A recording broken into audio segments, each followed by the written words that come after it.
How's the autofocus? Oh, that's a great way to start this out. Yeah. Um, so I used to work in an office. I'm going to start this off with a story as we enter Frenzy Freestyle Sundays tonight at Children of Primus. Uh, Before I started working from home because of the pandemic, and I had a few little Transformers things at my desk at my office. Uh, and while I was looking for something recently, I went through my work bag that I hadn't touched in like 2 years, where I'd cleared everything off the table. Um, and I refound some of those things, including this little tiny Rodimus Prime figurine from like they did like a 30th anniversary line of little minifigures, and it just looks so disgruntled. Man, I cannot get the autofocus on this thing to do its thing. But yeah, just this disgruntled little Rodimus Prime that would look down at me at my desk while I was in the office. I'm like, I had a bunch of the RT Reveal the Shield Legends too, because they're little desk toys. Tiny little Optimus, uh, tiny little Bumblebee, tiny little Starscream, and the little Megatron that changed into a gun, but he's somewhere else. He's in like a drawer over there. But yeah, welcome to Frenzy Freestyle Sundays at Children of Primus. And just got back from having dessert at a local place called Dimitri's. It was a nice night, and now I'm ready to talk about nerd stuff for a while. Yeah. In terms of collecting, I'm just sort of sitting quietly waiting for both Legacy and the Studio Series Bumblebee movie stuff to get to this country.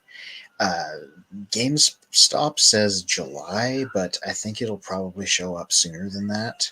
Um, kind of hoping so.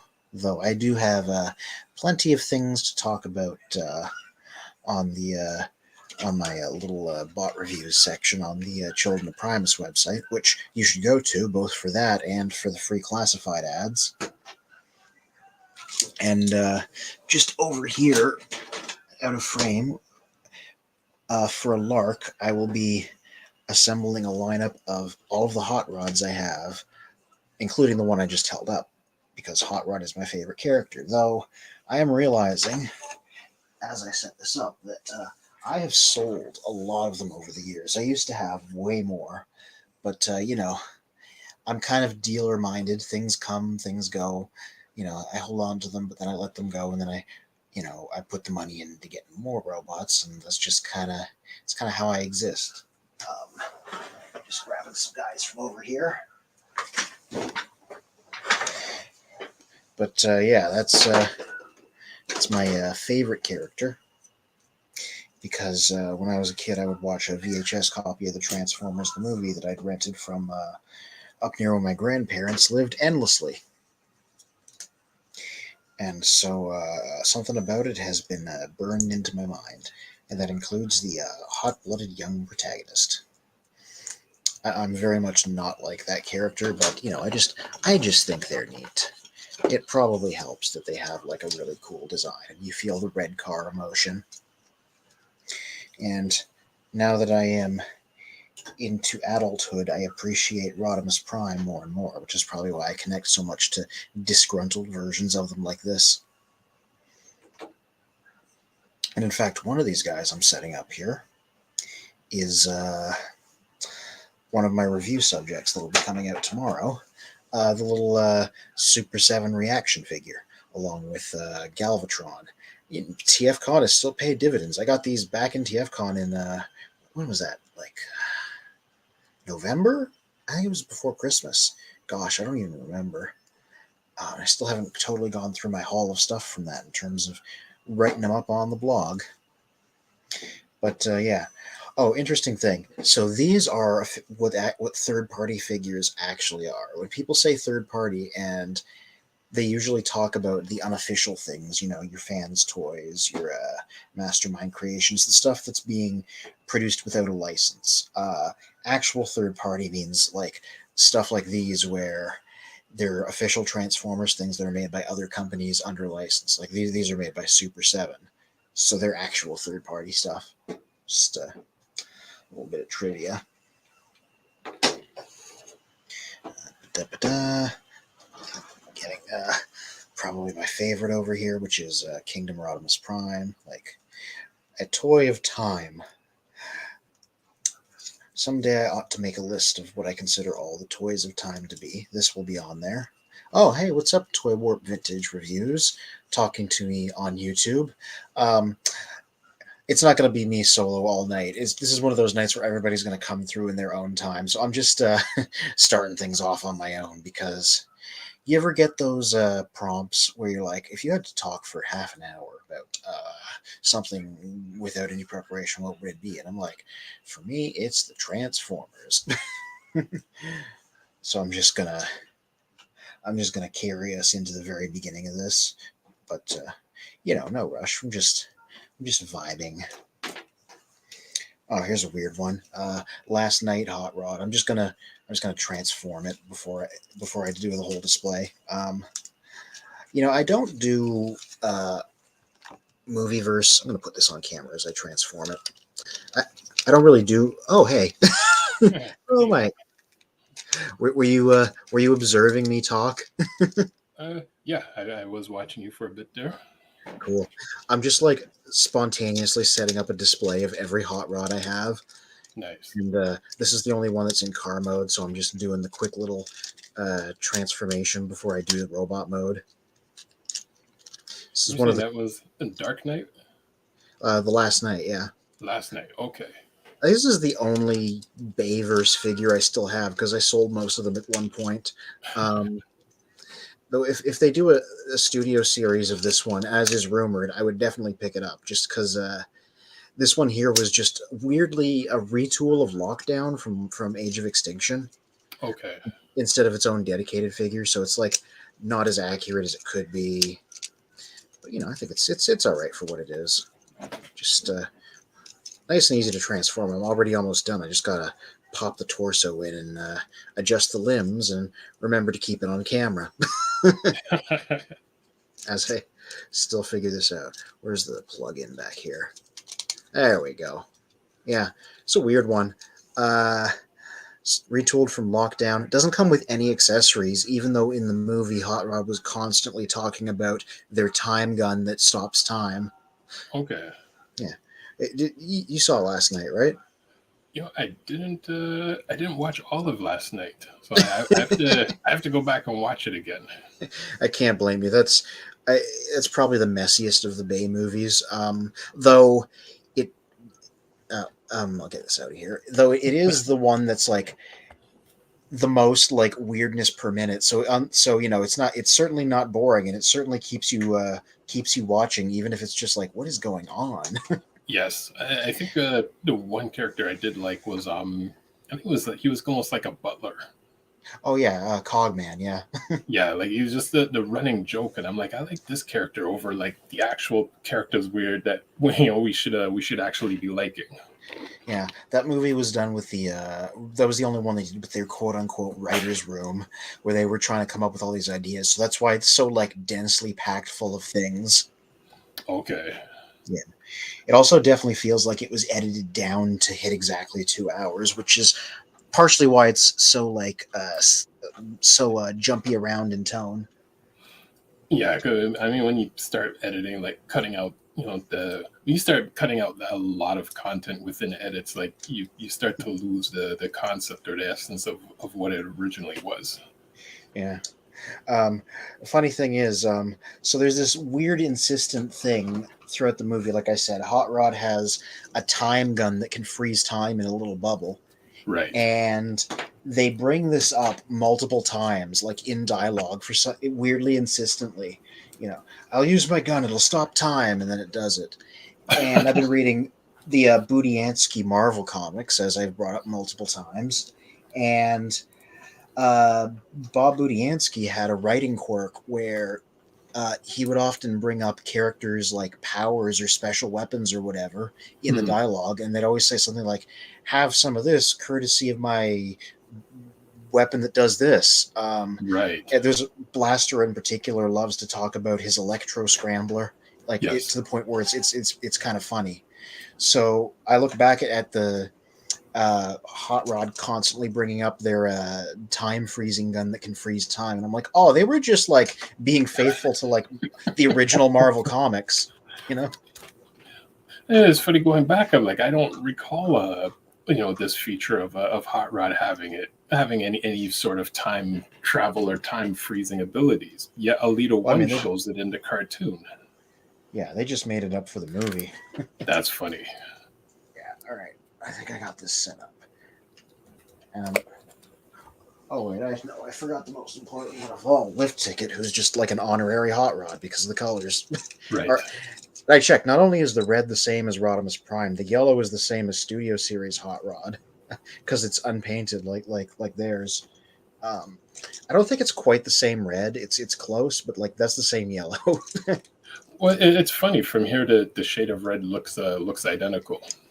Yeah, it might be. I'm not 100% sure. I'd need to like crank the lighting and squint, but it is the same one as Rodimus Prime.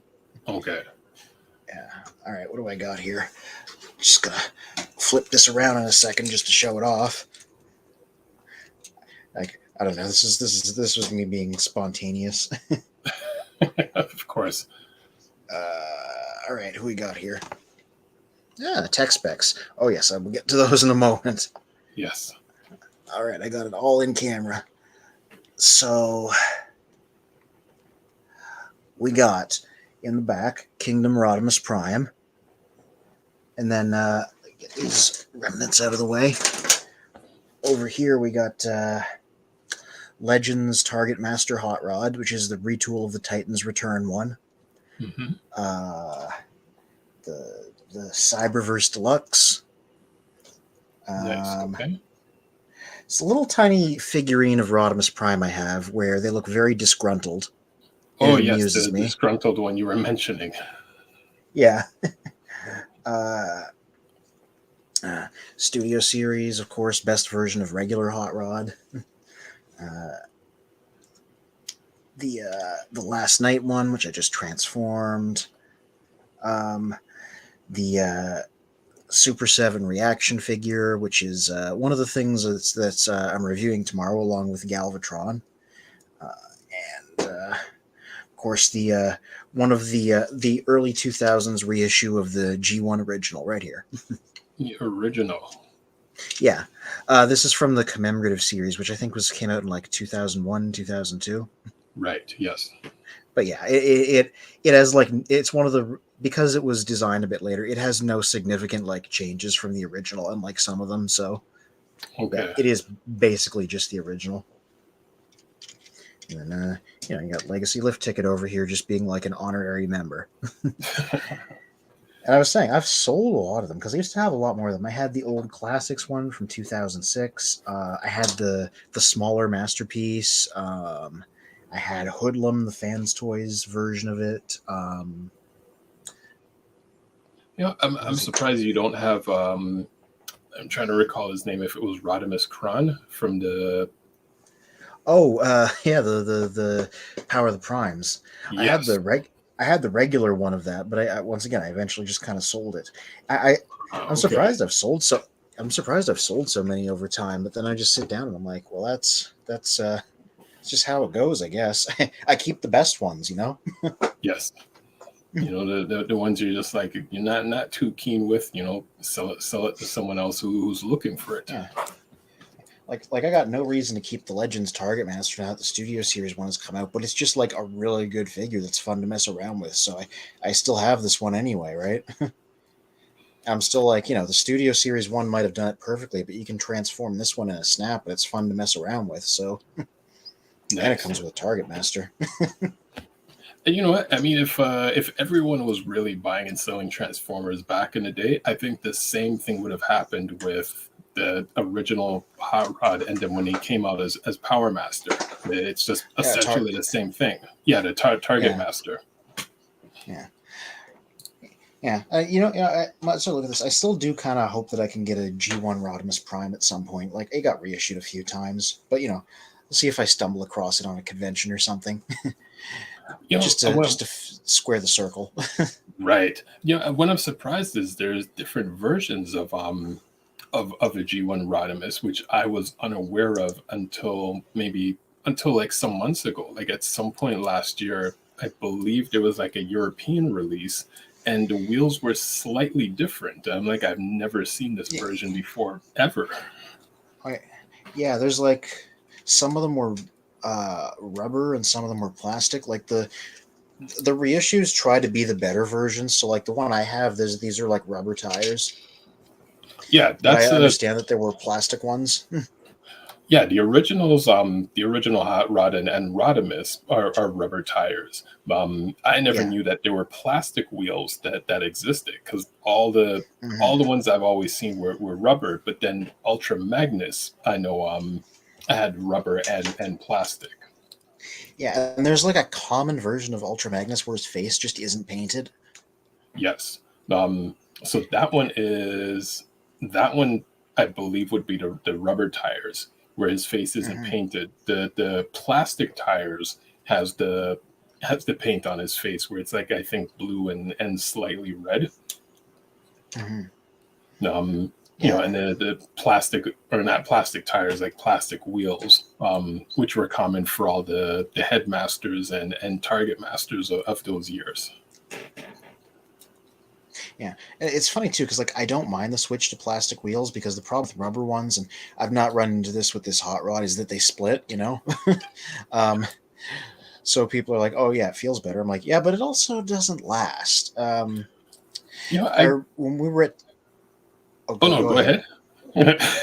I was gonna s- I was gonna say when we were at TFCon there, my cousin Nick was trying to sell what sold his Robots in Disguise 2001 Optimus and Magnus for a lot of money, and one of the reasons was because the tires on them were not split, and it's impossible to find ones that don't have split tires because of the rubber on them, right? I have to question if it's, I guess, the environment or of the home that those toys were originally in, because like I Yeah. have some characters I've never, the toys, the tires have never split. They've Yeah. never cracked or had any such issues. Yeah, I mean, it might be the environment because you'll recall he also had some GPS prone figures that just didn't have GPS somehow miraculously. Right. Like original Beast Wars Grimlock, there always falls apart. His we flipped it back and forth. It was pristine somehow, but people always speculate it's there's some environmental factor we don't know about. Yeah, I mean, it's possible, because I know, especially say with some characters when they start yellowing, Hmm. it's either you have it somewhere directly in the sunlight, or funny Yeah, enough, somewhere in a basement will also do that effect. yeah, yellowing in particular. I just sort of like. I mean, I keep my guys out of the sun, but like I just sort of accept that's going to happen. That's just like the ravages of age. Yes, yes. Yeah, I I got a. I don't know how well it'll show up on camera, but this one was my fault. My Generations drift is pretty yellowed. Um, oh, okay, good. Nothing fell. I'm gonna grab Siege Ratchet for comparison. Maybe that'll make it more obvious. Um, hello, Spectral Skull on Twitch. Yeah, it's not too bad looking on camera, but like it's definitely present because like he definitely turned a bit yellow with time compared to like this guy. Right. Um, but that I used to keep these a little bit too close to the sunlight, so that's a little bit of my thing. Hey, what's up, Calvin? How are you doing? And you know what? Calvin Lee I will Carpenter. I will post the invite like right in here. So if you or anyone else wants to join in, Yeah. let me get that link. Oh, something debuted this week, and I am a bad host slash news person because I have not watched it yet. I just never got around to it. Oh, There's a Bots TV show coming out, and they've released a trailer. yes, that's a part of the news. I haven't seen the trailer uh, as well, but and I had everything lined up in the news tab, so I'll do that shortly. Yeah, And I then was gonna say I meant to watch it so I'd have like an opinion, but like I just kept forgetting to get around to it, and then suddenly it was Sunday night, and I'm like, okay. it happens. Though apparently some of the people that wrote Rescue Bots Oh, wait, hold on. What's Toy Warp Vintage Reviews saying on YouTube? Retro Blasting did some experiments to see how yellowing comes to be. They were interesting videos with no real conclusion. Huh, I'd like to see that. Yeah, that is interesting. Yeah.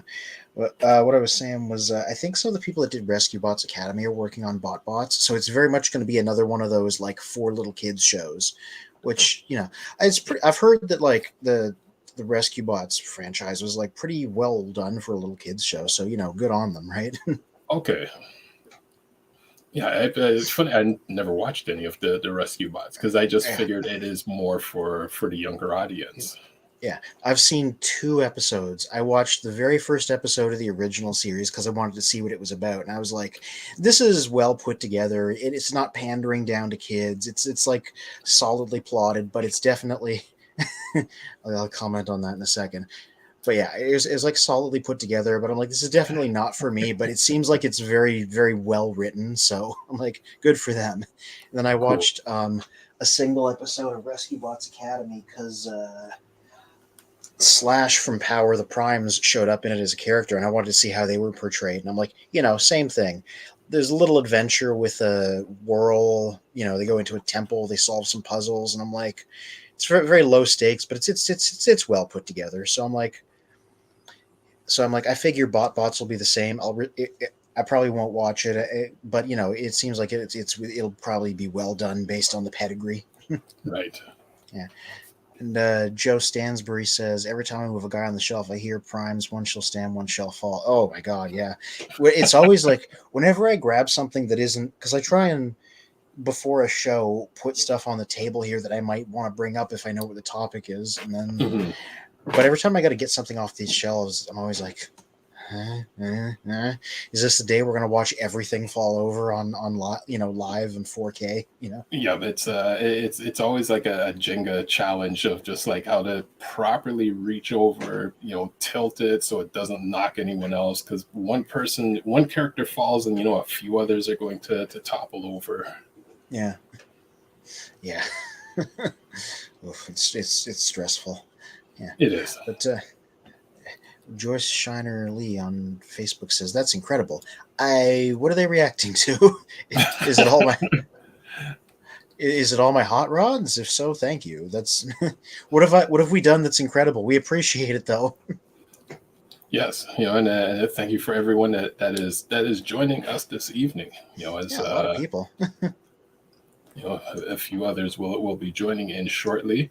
Yeah. And while that is happening, let me get all of the news tabs up and about again. Yeah. All right. I was gonna say, yeah. Aside from the show, the trailer for the show that I did not watch, though I did watch the Earthspark one. See, this is gonna be. They really are bringing back Transformers Prime because Prime and Rescue Bots, the originals, ran side by side back in the day, right? And Prime was for the older audience, and Rescue Bots was for the younger audience. It looks like they're doing that again. I mean, Prime is I mean, for me personally, like aside from G1, like Prime series is and was like the go-to that I really enjoyed from Yeah. the beginning. And Yeah. it's just funny, when life, you just kind of get into life and you steer away from the hobbies and everything else. And it was a friend, one of my other friends, who knew I was into Transformers. He's like, are you watching the Prime series? I'm like, I didn't even know about it. And Oof, and yeah. once I jumped on, yeah, like I was just like, okay, this is a good series in terms of the Yeah. writing. The combination of the G1 style and the base style, and just like I enjoyed the entire series, including the Beast Hunters. Yeah. Yeah. It has very. I like how like it's not the set in the universe of the live action movies, but they're at least initially trying to bring that vibe to TV. Like it was a very movie the series kind of show, but like in a good way. Yes. Yeah. Um, yeah. I mean, for me, it was the movies themselves that brought me back after fading out during the anime years. So I'll have a soft spot for those, regardless of their like relative quality. And I mean, many people have said that as well, whereas the movie is what brought them back and then Uh-oh. there's always the flip side of like the movie, like the recent movies, like save the entire franchise. Oh, Um, yeah, yeah. but then I've seen this with many other shows as well, where uh, the show has so much of a following that after it's canceled, basically the fans have enough power to bring the show back for like more seasons, and just to convince whichever studios or networks that the fans are still here, we're still waiting for something. And I've seen shows come back for like 2 or 3 seasons only because the fans keep requesting it. Yeah. They've been trying real hard to bring Transformers animated back since like 2010, because it was supposed to get a fourth season, but then didn't. And Though the fact that Derek J. Wyatt, who was like one of the two showrunners, has passed on, it seems to have like put a final pin in that, unfortunately. But right. I watched it when it came out, and I was like, like I wouldn't have said no to more, but like they knew that the show was possibly ending while they were making the third season, so they did like make an effort to tie everything up. So it's not like it was like cut off or anything. Okay. It's not like the Rebirth where like everything's left open. It was more like Right. Return of Optimus Prime before Rebirth, you know. Yeah, Rebirth is a.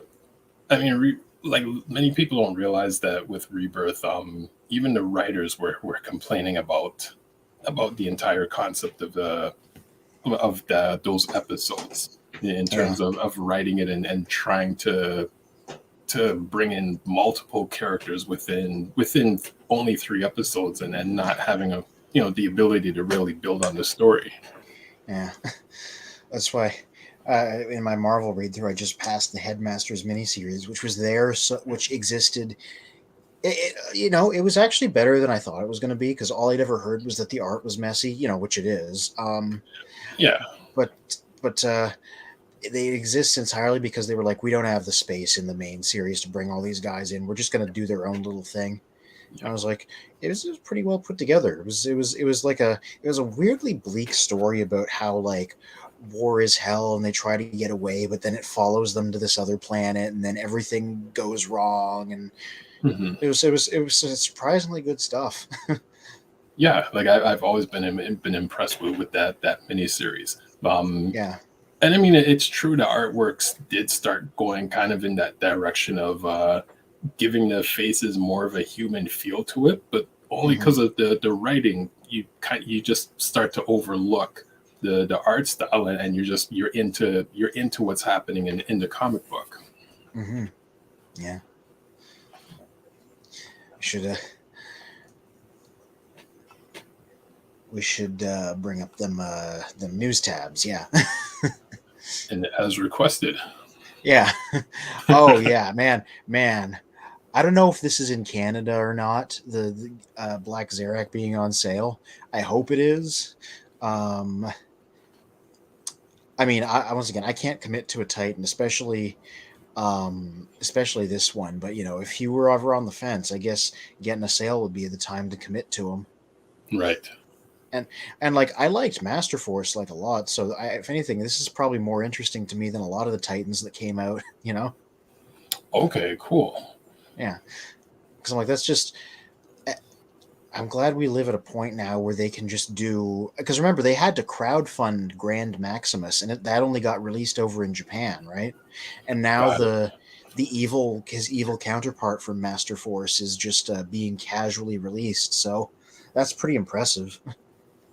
Well, what is the backstory in terms of Black Zarak? And I think you guys did explain it once, and I wonder if it explains the question mark I had between Maximus and Scorponok. Oh, it's one of those. It's a little bit weird because the anime doesn't get into it, but then the manga actually does talk a bit about where he came from. But in Master Force, the Decepticons are ruled by like an energy being now called Devil Zed, and this guy is like the second in command, and like maybe halfway through the show, Devil's Ed is like, these Power Masters are causing us too much trouble. We're going to call Black Zarak to Earth to wipe them out. And so he's like the big final boss of the back chunk of the show. And he's just like a powerful Decepticon commander who is it's supposed to be a rebuilt version of Scorponok, though the show doesn't quite spell that out. Okay. So it is like the same character but powered up and made subservient to Devil's Ed as like his enforcer, basically. Because the one part I always had a question of, I mean, in terms of their size, which is always the ongoing joke in terms of mass shifting and different sizes, and in terms of what size is Maximus, what is his proper size? Whereas in the comic book, he's about the size of Power Master Optimus. Yeah. But in the cartoon, it's almost believed that he'd be larger than Metroplex. So the fact of Metro Maximus has his head transforms into a smaller robot, then transforms into the human or Nebulon, but Scorponok only has one head of transformation. So it's like that Nebulon or human can't be the size of say Cerebros. Mm-hmm. Yeah. If memory serves, he was big on the show. Like he wasn't Titan big, but he was like equal to or larger than God Jinrai when he was combined. So, right. Which I think was actually toy scale accurate, because at this point they were being more accurate than the earlier Sunbow stuff had been. So, if anything, Correct. this Titan's like too big, but like it's just a retool of Scorponok. So. Ooh, these guys. I said right at the top of the hour, this was something I was waiting for. Whenever they show up at Canadian retail, which is supposed to be July. Because this is the wave that's just solid Bumblebee movie, guys. God, and I think I've seen an image of Ironhide like floating around. Yeah. They during that fan first show they did, they debuted him. He's not in this wave. Oh, I think Perceptor's in this wave too, so it's not all Bumblebee. I think it's just it's Ratchet, Brawn, Wheeljack, and 86 Perceptor. And then the Voyagers are Soundwave and somebody else, not a Bumblebee guy, somebody else. Maybe Scrap Heap, I think. No, Scrap Heap's later. I think it might just be a reship of someone. Okay. But yeah, most of the Bumblebee movie guys are coming out in this wave, with RC and Ironhide coming in the next one after this. Okay, cool. Let's jump to another news. Well, yes, the bots. Yeah, which I have not watched this yet, so I can't comment. But it seems very silly. But the Rescue Bots Academy people are writing it, so it's probably all right. It is a young kids show. That's what the other two were. That's what this is. I wonder if it keeps the original, because BotBots, when they were just toys for a long time, the story behind them was there was like a burst of Allspark energy over a mall, and all the things in the mall came to life, and that's where the BotBots came from. So like basically like a kid friendly version of like the Allspark thing from the movies, what it would do. Right. Okay. That makes sense. Yeah, so I don't know if this show's sticking with that, but when they first premiered BotBots, it came with like promo copy that said like, "This is how these figures came to be." So maybe that's still the premise. Well, I know once it comes out for sure we'll hear about it. Yeah. Speaking of hot rods, I used to own. Yes. This is my retro review. Caldus Luminous is a Mastermind Creations take on Hot Rod from later on in More Than Meets the Eye, after it switched over to Lost Light, because he repainted himself purple and black on purpose because he was in mourning from some stuff that had happened to them. So, and was also after revenge because of things that also happened. But yeah, most of Lost Light, the character was in these colors instead of the traditional Hot Rod ones. Yeah, this is like Mastermind Creations is mainline scaled instead of like Masterpiece scaled. So this was about the size of a Voyager and designed to fit on your shelf with those ones. Okay, cool. Yeah. And just like I showed a picture of the comic design. Right. Yeah, this is back when Venomously Addicted Photography was taking the photos for me. That's It's a Nice. Facebook page. You can look it up. Guy's name's Mark Daniel. He's very good, and he's still at it. He does Transformers, Marvel Legends, other things. We've collaborated for a little while. He was doing photos, and I'd use them in the reviews. Okay, cool. I mean, I Yeah. wonder if he's if he's one of the Instagram followers that we have. Oh, Because I maybe. know there is one that does take images of Transformers and Marvel characters. Oh, it might be. Like if not, he should be. Cool. Because Yeah. there was one image of the Ninja Turtles toys. Hmm. Um, and they had the person had the toys posed in a field of grass. Yeah. Um, and I commented him like this looks pretty much identical to the first Ninja Turtles movies after they lost Splinter. Yeah. Um, and they were in the field just trying to get themselves together. And they Yeah. said like that is the inspiration behind that scene. Oh, that's wonderful. Mm. Oh, I nice. don't recall if. Yeah. Yeah. This is. It comes with a bow and arrow and a bunch of other stuff and like a couple different faces. It's a good package. Cool. You can read more of the reviews on Hmm. childrenofprimus.com. Yep. And of course, there's my review of Mutant Tigatron after reviewing the regular one.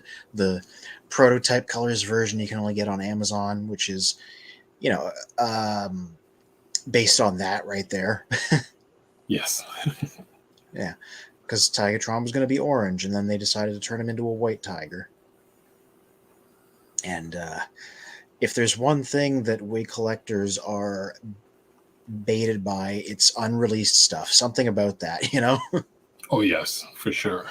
I don't know what it is, but like the stuff that we couldn't have before because it was unreleased, you bring that out there, it's like catnip. And it worked on me. There's a comparison between the two. Yeah. And Tigatron, Kingdom Tigatron's a great figure. I would probably call it one of the best of the whole line. It's just like everyone should get this one, and like all the good points. Just it's in orange and it's got a funky looking face now. It's funny just watching I recall watching Beast Wars and only getting to watch it once when it originally came out. Yeah, Tigatron was one of the characters that stood out to me yeah, years ago. yeah. And I said in not in this guy's review, but in Tigatron's original review, uh, he kind of had a he was the first new character because like you had the starting group in the first episode, and then Right. he got to make a big debut a bit into the first season coming out of a stasis pod. So being the first like brand new person that they brought in and like made a big deal of sort of made him like sort of special by default outside of like the good writing and everything. Right. Yeah. Yeah, it's what they included this the Amazon pages that they sold him on include this like story explaining him, and they're like the quantum surge like killed everybody in this version of the timeline and mutated him, so now he's gone angry and mutated. And I'm like, If she was around, that probably wouldn't have happened, but she's not around in this story anymore." Right. Okay.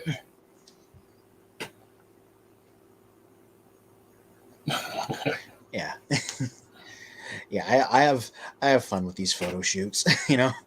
Oh, why It's not? just Yeah, it's another excuse for me to like bring the figures out and play around with them and take shots and things. I think it's cool. I think everyone should actually, I think we did this one last week, but Yeah, everyone should have like a little photo shoot with their characters. yeah. And like I have a really basic thing. Like I have this table here, and I have some white bristle board that you would get when you were like doing a project in elementary school, and you needed to get a bristle board to put things on, right? I just bought like some of that, and I just folded it into three, and I just make that the background, and then shine a light Nice. in there. That's all I do to set it up. Cool. Oh, an art print, nice. It's always the Sherman Dam, isn't it? Yes. This happened in the comics. This happened in Dreamwave. Like they always wind up fighting on top of the dam. even in the movie, it's like there's the damn reference. Yeah. As funny as I that sounds. yeah. Surprised nobody got into a fight on top of it instead of going straight over to the city. Yeah, this is true. Yeah. Let's see. So I know there was one more news reference that is there, and see if I can track it down. And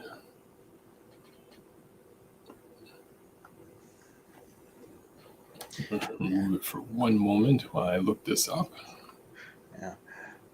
While you're looking, I was going to say, if we're talking about tech specs, I looked some up that I wanted to eventually, if we had time, bring up because I thought they were really interesting that are not old tech specs. They're tech specs from 2007, 2008 that I remembered from my childhood because, well, not my childhood. Childhood? No, I was grown at that point. My return to Transformers, even though it was a Got long it. time ago. Um, that they did with the Michael Bay ones when the line was successful and kept going past the movie because they started using some of the bios to tell a story about what happened after the movie before Revenge of the Fallen ever came out. And I thought some of them were really interesting because they just like weave this little tiny narrative. Okay, cool. Like the Oh, stories in between. yeah. Oh, this big news item. I watched this get unveiled sort of. I mean, I didn't watch most of the stream, but like I tuned in when I heard this was happening. The next collaborative, eh? Uh, can you believe this is the first time? Well, no, this is not the first time they've done a Transformers GI Joe crossover, but this is the first time they've done like a proper transforming one. All the other Yes. ones have always been like vehicles that were piloted by the Joes that were like exclusives. Or one time they made an action figure of Bludgeon, and that was pretty cool, like a Joe action figure. But Oh, I never knew of that one. Okay, that's yeah, cool. yeah, like in Joe scale. That was a neat idea. But yeah, it's a Hiss tank, and it changes into Megatron, and it comes with a. Oh yeah, I couldn't pre-order that Meg fast enough. He looks cool, says Joe Stansbury on Facebook.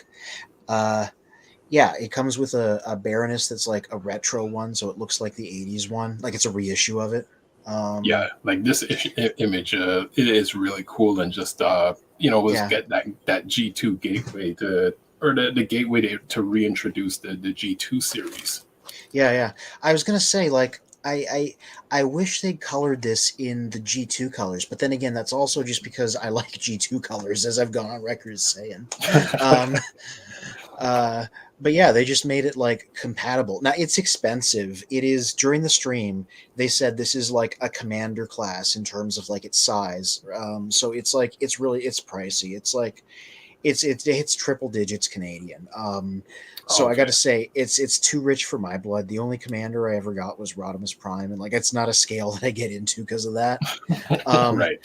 but like to be fair, because I'm like collaboratives, their prices are all over the place. Some of them are worth the money, some of them are way too expensive. This one costs a lot of cash, but at least it's like justified because it's like really big, and like Right. really complicated. And well, comes with a Joe figure that can ride in it. So like it's pricey, but it's big and complex. So and Toy Warp Vintage Reviews agrees. Yeah, the Hiss is badass. Now the rumor is there's supposed to be two of these, so there's probably an Optimus that's going to come out too. And these rumors said there was were about there being Joe collaboratives before the stream, so that the part that they existed got proven true. So there's probably going to be a second one. If this is Megatron, I am assuming it would be Optimus. Maybe it'll come with I don't know. What would be a good Joe to come with? I wouldn't have picked Baroness, honestly. That's kind of an interesting pull. I would have put like Destro or like another Cobra Commander. So I don't know, maybe Scarlet. I don't know. Yeah, it would be interesting to see who they would tie in with Optimus. Yeah, Surprised yeah, it wouldn't be like Duke or Flint. yeah, maybe. Also, I don't know Joe vehicles very well. The Hiss Tank and the Sky Striker are the only ones I know about. So I I have no idea what Optimus would change into. Somebody out there that knows this more than me is going to have to chime in and guess what would be likely. And I have to admit to that as well. That's Yeah, I was more the Transformer guy, where I had a few friends, a few of the friends growing up, they were more into the GI Joes, whereas like I was just into my Transformers. So I know the basis of GI Joe, but I couldn't tell you the vehicles either. Although I could identify them if I saw them, just I can't tell you the names of them. Yeah, yeah. I'm the same. I only really know Joe when it interfaces with Transformers. But like I knew about the Hiss tank, even not even because there's a website named after it, but just because that seems to be like the go-to GI Joe vehicle. So that's why I know about it. But that is quite an impressive, you know, like an impressive was it not character? I guess a figure. Yeah, yeah. Yeah, so like I'm like once again like it's a bit too much for me, but I'm glad it exists, and I'm interested to see what it's like when it comes out. Right. It's funny because during the live stream, it like fell over on the display base, and they were like, "Oh, we have to stress this is a prototype. Its joints are not like done yet, so it's going to Oh, be more stable than this." nice. Well, I guess Yeah, they were. when do you think it would be coming out? It's I don't know, but it's known because like it's already been like you can pre-order it. Okay. So I don't know when it's coming out, but like it's known. Uh, Joe Stansbury on Facebook says the only Joe vehicle I can think of is their jet. Yeah, the Sky Striker and the Flag battleship. I'll take a Prime battleship. Oh yeah, I know about the USS Flag because it was freaking gigantic. I've seen the pictures. Right. You think Fort Max was big? That thing's like you need to stash that in your garage or something. I've seen it compared to people. Well, I mean, if I recall the battleship now, and Yeah. if anything, if we're sticking true to the Transformer sense, that would have to be broadside. Yeah, yeah. I wonder about that. If they really wanted to make a USS Flag, I almost feel like Broadside's too obscure of a character pull. Like maybe they'd make it like Fort Max or Metroplex or something, even though it would make narrative sense for Broadside. Because like when you get into these big expensive things, they always want like familiar characters because those sell better, and it's more of a risk to make giant guys, right? True. So that's probably why this Hiss tank is like Megatron and not like somebody not like Brawl or like an original character like a lot of the collaboratives have been. Right. Well, I was gonna say, with the company take that brave move and say, well, people do recall Broadside, and they may not remember him as prominent as say a Prime or Optimus or any of the core characters. Yeah, Um, yeah, but to go to really fit in with everything, it's like it should be Broadside. Say for instance, like Pipes has been a really popular character in the last many months in terms of people buying him up, showcasing him and everything, yeah, and he really wasn't that much of a featured character, but because he just had such a presence within the short amount of time he showed up, because even for myself, I really liked Pipes from 86, or actually from about 87. um and it's just his few lines was just enough to say I like this character, yeah, and I want to buy him. Now he's being featured all over the place, and some people are like, I don't know this character. yeah. I was gonna say I just wanted to bring over G2 Man because I'm like if they had painted that Hiss tank guy these colors, I would be having like to make some life choices about picking this guy up because I'm like, all right, let me get him in better light here. Bring my light I over. think one of you would have to sell one of your cats. Oh! Don't even joke about that. I'm joking. It's like selling one of my children. Yeah, yeah, but like, if they'd done him in these colors as like a crossover to GI Joe reference, I'd be like, oof, oof. I need to make some choices because Yep. this is such an interesting look. All of a sudden, like a few characters in the background disappear, a few hot rods start to Yeah, disappear. Cyberverse swoop concept art. Yeah, I'm glad that the writers, like at least one of them, is going from this show is going over to Earthspark because this was a well written show. So there's pedigree going over. Okay.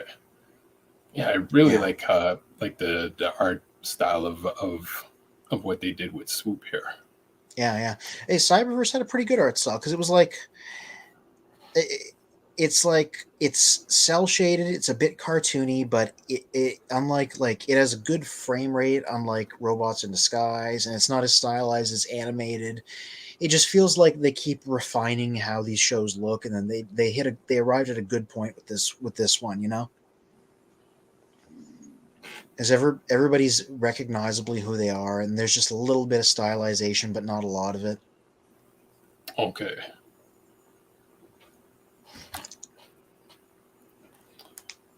Yeah. cool. Well, Um, I think.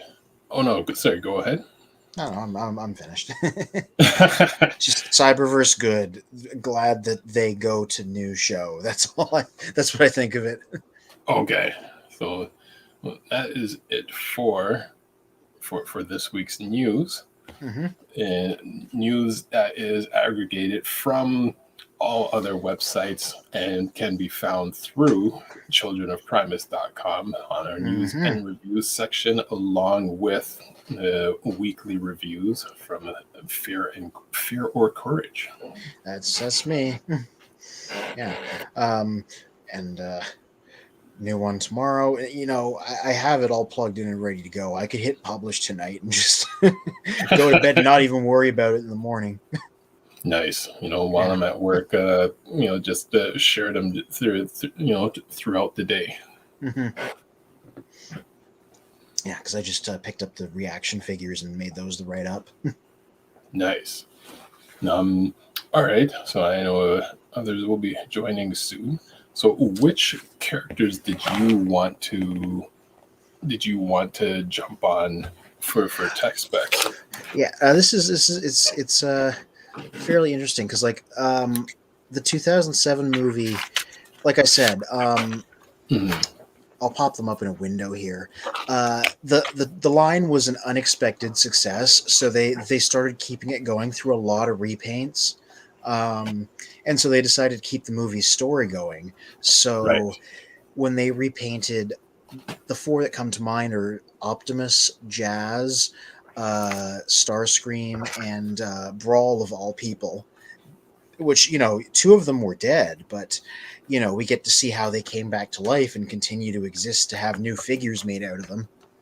Um, so I went to TFU to find them, and I can probably just share a screen here and just start bringing some of these up because I think it's kind of an interesting set of reads. Okay. Let me just get it over here. I'll go to share window and go to tfu.info.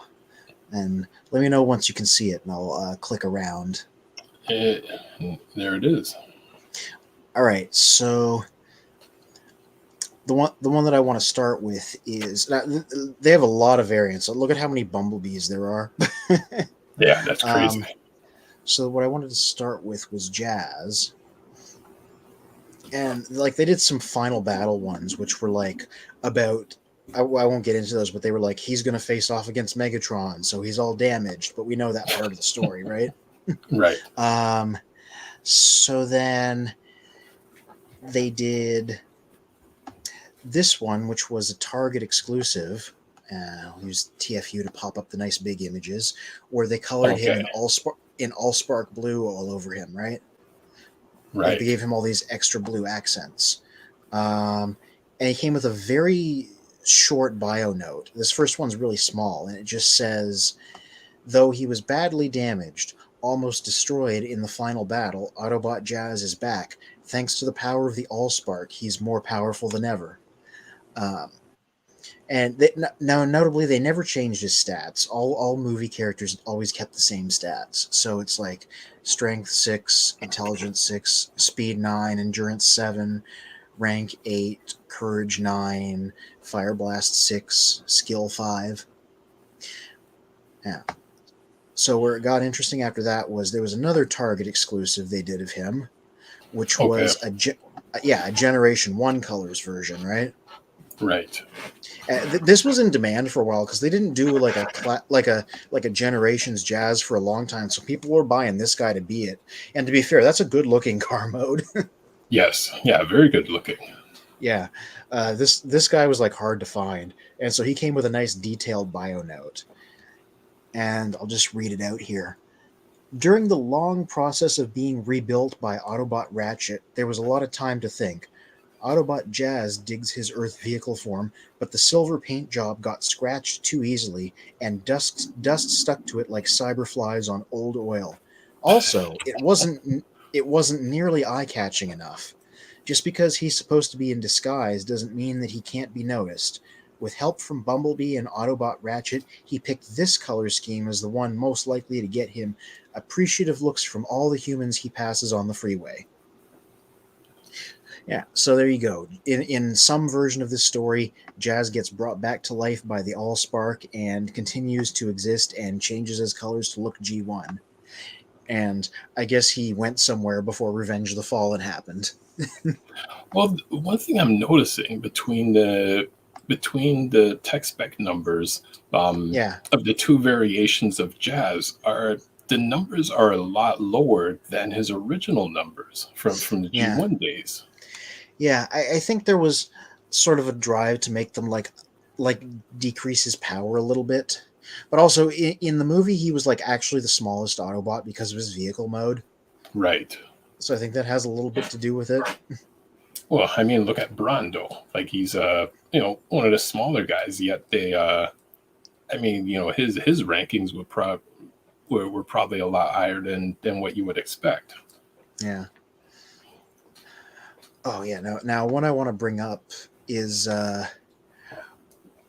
Optimus, who no wait, I'll save him for after. I'm going to talk about Starscream first. Okay. Whom we last saw like leaving to go into space in that movie, right? Right. Um, so where's his? Because I believe it was called Deep Space Starscream was where his story like started. Deep, yeah, there we go. Deep Space Starscream. This was an okay repaint because they made him more like movie accurate by making him like metallic silver. Right. So he had a bio note that was just fleeing the catastrophic battle that led to the destruction of Megatron, Starscream retreats to a nearby power plant where he can siphon enough raw energy to repair himself of the minor damage he had suffered from human weapons. His frame repaired and re-energized, he boosts out of the atmosphere, headed for deep space. As he accelerates past the moon, he sets his sensors to long-range scan, hoping to find evidence of nearby Decepticon reinforcements he can bring to Earth to destroy the Autobots and their human allies. So that's like really simple. It's just like a deleted scene basically. Right. Yeah. Yeah. Yeah, this is something I keep bringing up. I just like the fact that they started like using these to tell narrative, right? And I mean, it's perfect because that's a good way to hold on to the fans. Where it's like Yeah. in the few years in between the movies, like here's things for the fans to enjoy and to connect to the characters. Yeah, and they're also like justifying why all of these exist in some way, right? Like Hmm. why they exist in the world of the movies. Like here's the next one, which is his G1 colors version, like what they did with Jazz. Right. And they gave him a new head also, like to make him look more like Seekery. Yeah, not, yeah. So this was not a great mold, honestly. I had this when it came out. All the other ones that came after this were like big improvements. But you Okay. got to start somewhere. Yep. All right, so here we go. Sole survivor of the catastrophic battle that destroyed the other Decepticons, Starscream fled into the vast and cloudy skies of Earth, away from the searching eyes of the Autobots, his alien skin totally transparent to the primitive sensing technologies of humanity's armies. It was easy for him to find a place to hide. Altering his exterior was a simple matter, and made it even easier to hide from his enemies. With Megatron gone and the Allspark lost, he waits and plots and plans for a future in which he rises as the head of a mighty Decepticon army to reclaim all that his former leader lost. So he's like, I am the leader now. Well, Which, actually, go back to his to the numbers. sorry, I keep Um, forgetting the numbers. yeah, Intelligence 4, Jesus. yeah, and again, in terms of what they're using for the source, for his Yeah. intelligence to be 4, like he was like he's a scientist. Yeah. But what's interesting in this version is his rank is 9. Yeah. Makes sense for second in command, I suppose. That's what they're getting at. Though, like, once again, this is supposed to be him as the leader, so he should probably be ranked 10. Exactly. Yeah. But, like, this is something I looked up. Like, for whatever reason, in the movie line, they gave everybody's first version these stats, and then they never changed them throughout any version of them for whatever reason. Interesting. So, like, all movie 1 star screens have the same numbers, like, no matter what. Okay. Yeah. So I'll leave him behind, and we're going to come back to him later because they did a versus set with Optimus that told a story. But before we get there, I'm going to go back and look at Optimus. Okay. I'm going to start with First Strike Optimus, which was a repaint of his Voyager in G1's type colors. So you see he's like a lot more red. It's got some of that Allspark blue on him. And his vehicle mode is like solid red, looking kind of like the Transformers Prime one before that was a thing. Yes. Yeah, that one actually looks nice. Yeah. Yeah. This is interesting because this tooling wasn't. Yeah, he had an attack mode too. It was interesting. These first toys were not terribly movie accurate, but they tried to make them like chunky and fun, so I like appreciated that. Well, that attack mode looks it reminds me of the Mask vehicle. Yeah. Oh, yeah. He does kind of look like was it called the Thunderhawk? Was that the name of the big truck? I don't remember the name of the vehicle characters. I want to say it was the Thunderhawk. I might be wrong, but that sounds right to me. But yeah, I know which one you mean, and yeah, it does remind me of that. Okay, so here's his bio of this guy with the Allspark, and this is interesting. When the Allspark was destroyed, the war against the Decepticons ended in one stroke. Optimus Prime was bathed in the power of the shattered Allspark. The gaps in his armor gleam with ancient energy. His eyes and voice pulse with power. He has become a living receptacle of the creative power of the Allspark, capable of healing or destroying with the merest thought. Despite this, he remains dedicated to peace. As a symbol of this dedication, he has altered his exterior decorations to match the ones he bore as a young leader before the beginning of the war. So that didn't happen. He's like, the Allspark powered him up, and now he's like a demigod. But that's sort of what happened to Sam in the next one instead. I guess I go back to what? Actually, it seems we can do both. Maybe not. But his, like, if you see the mask. The vehicle, the mask mode. It's similar to Optimus's. Yeah. Oh, I bet I can probably find him. Let me see if I think it's called the Thunderhawk. Let me look it up. Actually, Mask Rhino. Oh, okay. The Thunderhawk is the car. Okay. Ah, okay. Well, Matt Tracker piloted both. That's why I thought of it. Yeah, so there it is. Is there a picture of its attack mode? Oh yeah, there it is, right there. You can see it's got those pipes sticking out like guns. Exactly like this one here. Yep. And good evening, Calvin. Hey, what's going on, everybody? What's happening? Hey. What's going down? We're looking at tech specs of old movie figures because I was like talking about how they told like a story after the line ended. Oh wow! It's good. Yeah, it's good to finally hear from you up on here after being in our comments so often. Yeah. So the next thing I was going to talk about was Nightwatch Optimus, which was like the Ultra Magnus colors Optimus they did. Right. Yeah. I'm still waiting for you guys to say hi to me, man. Oh, okay. Hello, Mike. I just want to point.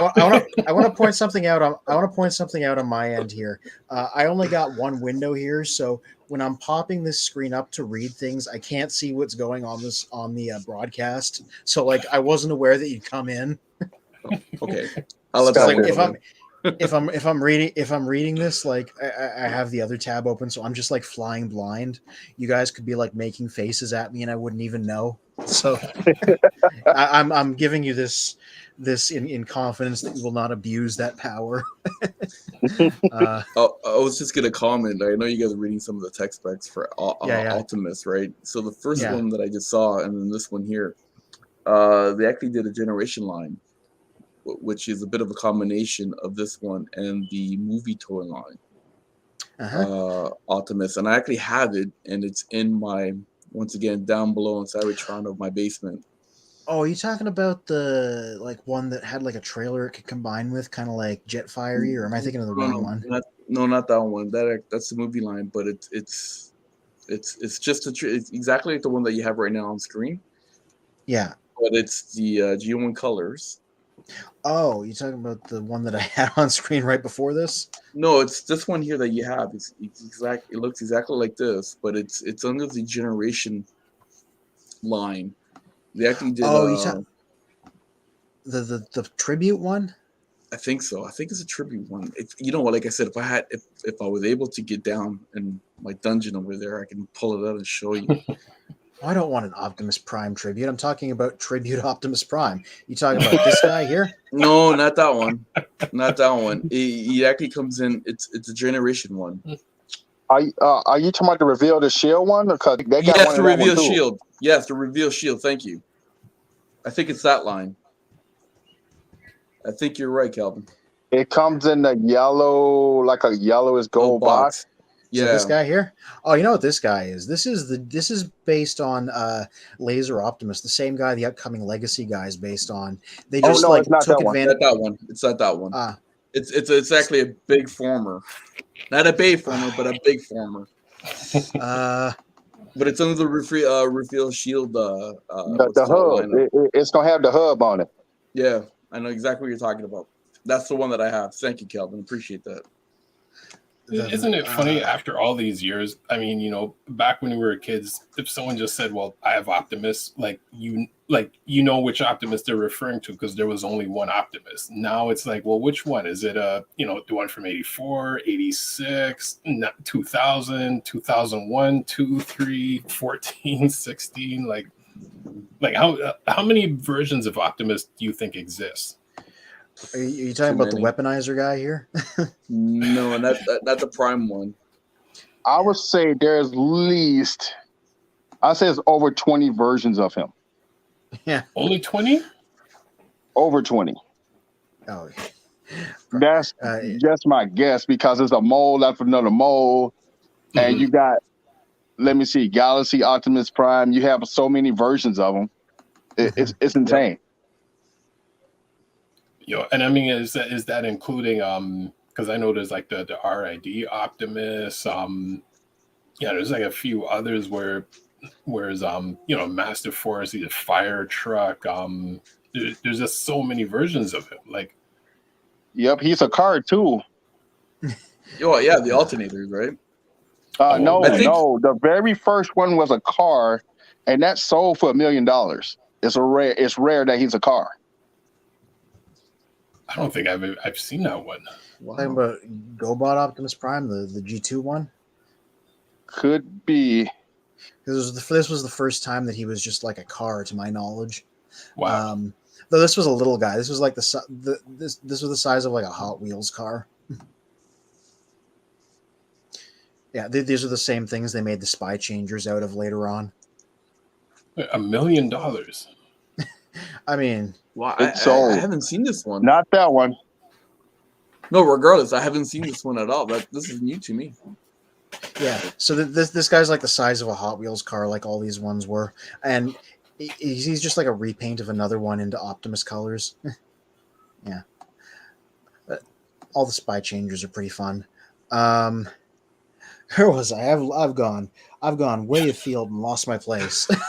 Not that there's anything wrong with that. I don't mind a good ramble. You know what? I'm gonna look for that reveal the shield Optimus Prime if I find. Please do, because I genuinely don't know what. Yeah, I genuinely don't know which one you're talking about, and now I'm very curious to see which one it is. But Kevin knows What's gonna exactly what I'm happen? talking about. Yeah, you're gonna show me it. I'm gonna be like, freaking that one, and I'm just gonna. It's the same line as The Fallen, right? Revenge of the Fallen. Yes, Revenge of the Fallen, but they also did a similar one in that same line too, where he's like purple instead of red, like a purple gray. It's that same line because I have that Fallen as well too.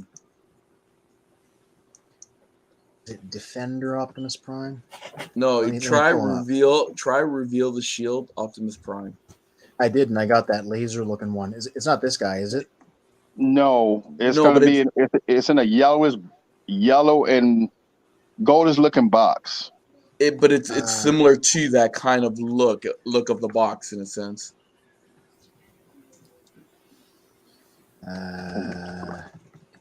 Oh man, I wish I could just go run into my basement, but then I will never come back. You talking about this guy? Battle Blades Optimus. Yep, that's it.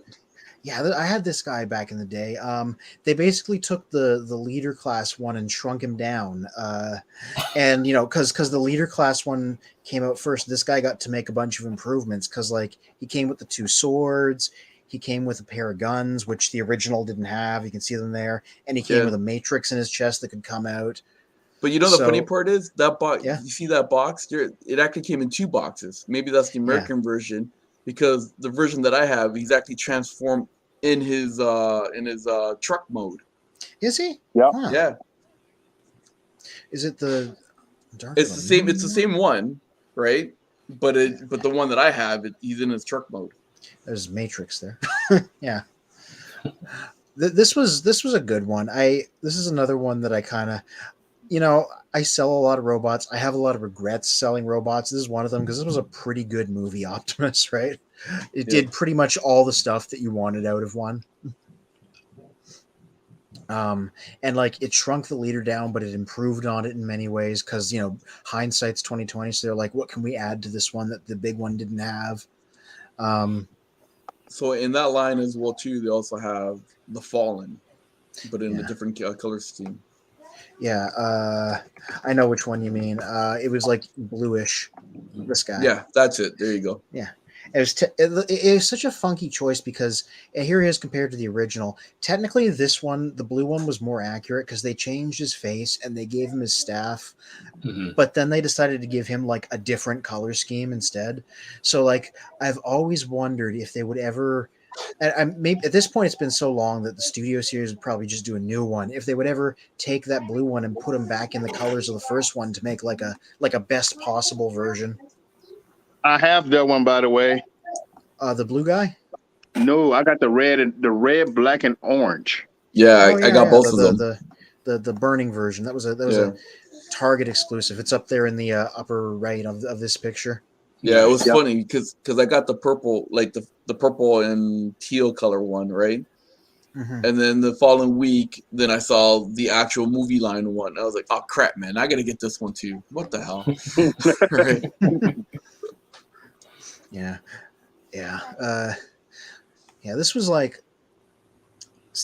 the same sort of thing as what I was going after, where I won't get into the bios for this one because I didn't have time to look them up, but this was the movie was over. It was a while till Dark of the Moon, so they were trying to tell an in-between movie story again, and once again, they mostly did it with the bios that came with the characters. Let me look up one particular guy. Hunt for the Decepticons Bonsaitron. This was a... Yeah, here he is. This is a repaint of Bludgeon. And his that's a nice one. He came with a bio note that said he's a master of Metallicato, and he's been sent to specifically find Optimus Prime.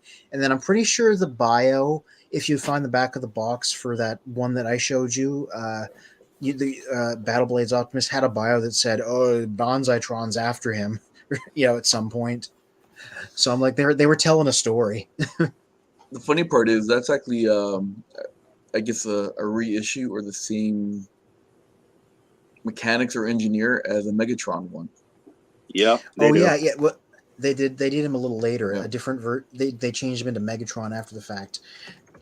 I guess I'm just our Google engine tonight, which is fine with me.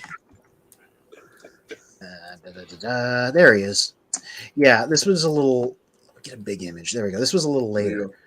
Yeah. They gave him the Megatron head. They did him in like sort of G2 colors. The one they just did is better, but this was like the go-to G2 Megatron for a while. Sort of a samurai in green. Yeah, I don't like really. I prefer the Bludgeon one because that's the original in a sense of. I shouldn't say the original. That was made for Bludgeon. It wasn't made for Megatron, right? It was intended to be him from the drop. I will say, even if it clashed with the body, he had like a really nice Megatron head sculpt. They went really good on him. Yeah.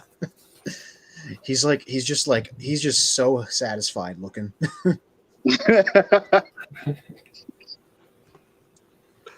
Yeah. I'm just thinking about the satisfied. Yeah. He's like, yes, everything's going according to plan. Then I hear like a flush in the background after. and I bet you his tech spec is probably all 10 too. Well, I can probably check that over here. These guys, they don't do recent stuff. They stopped at a certain point, so I don't know if they made it all the way to Generations GDO. Let me. I think they stopped at. I think it was either Cybertron, because they stopped at Armada. Don't really tells you anything. It just I don't know. I think it's Cybertron. That's when they stopped it or something. All right, here he is. Here's his entry. Yeah, that's weird. I don't know why they did that. Wow. Okay. Wait, what? They gave him a speed of 4. What? He's a tank. What? Yeah. No. And this is a very generic bio. Power is all that matters to Megatron. It is his means, his motive, and his goal. His every thought is only of how the might of his armies can bring ever more power into his hands. Gee, makes sense, but I like it when they tell us stories like the movie ones. But yeah, strength 10, intelligence 10, speed 4. And you could outrun him with a brisk jog. Endurance 8. He's not super endurance. He took a hit.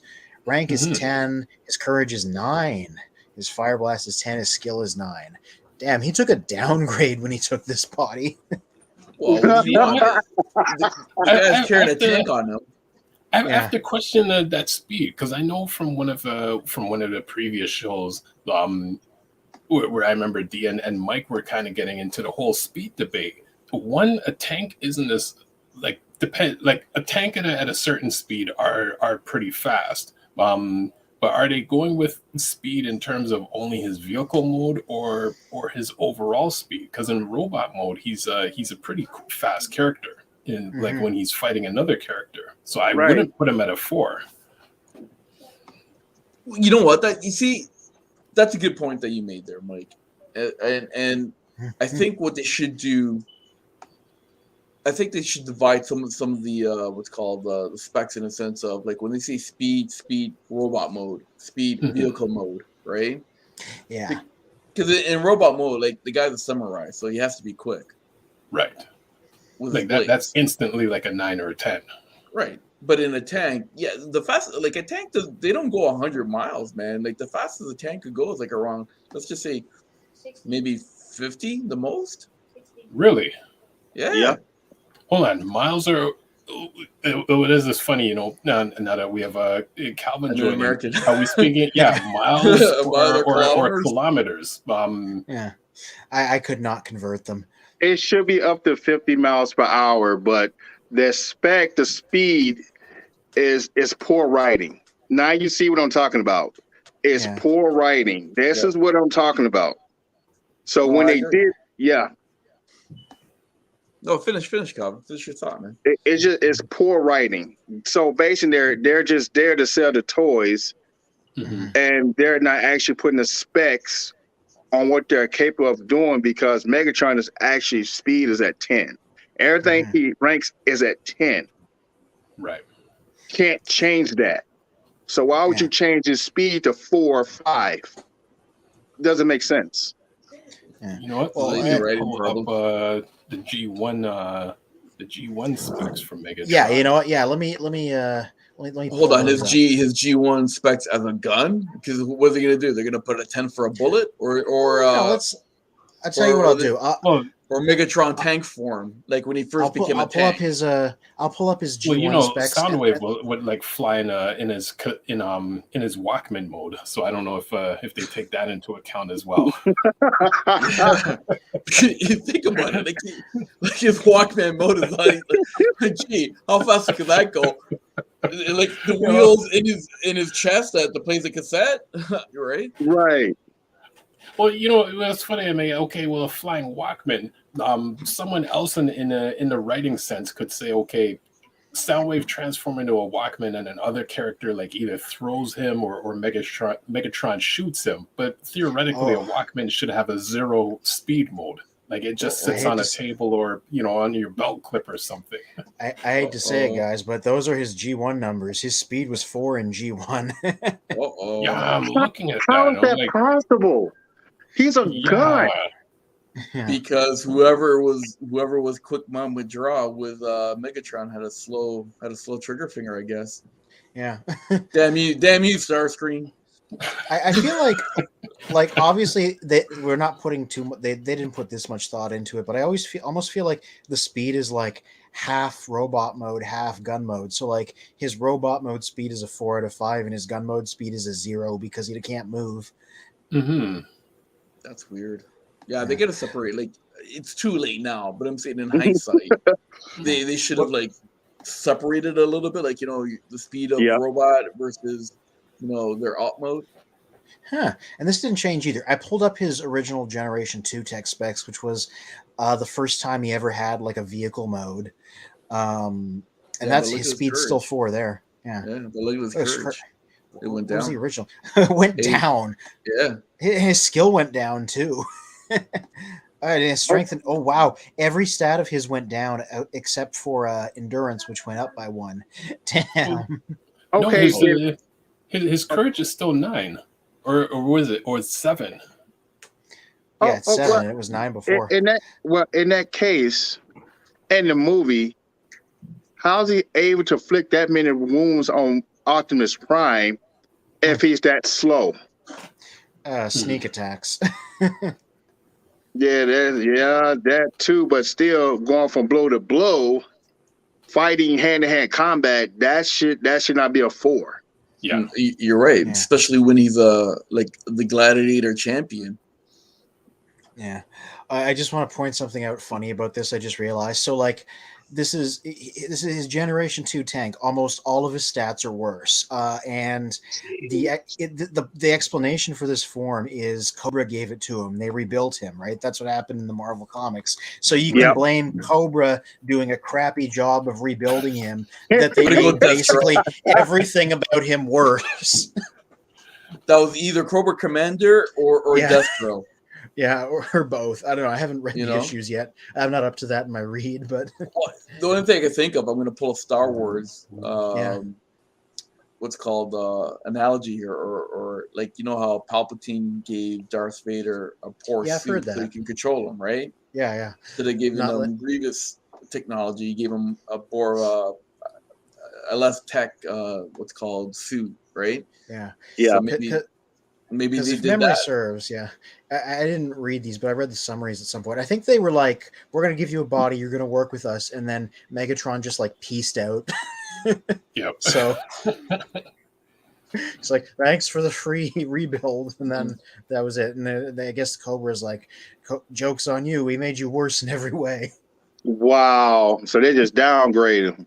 Yeah.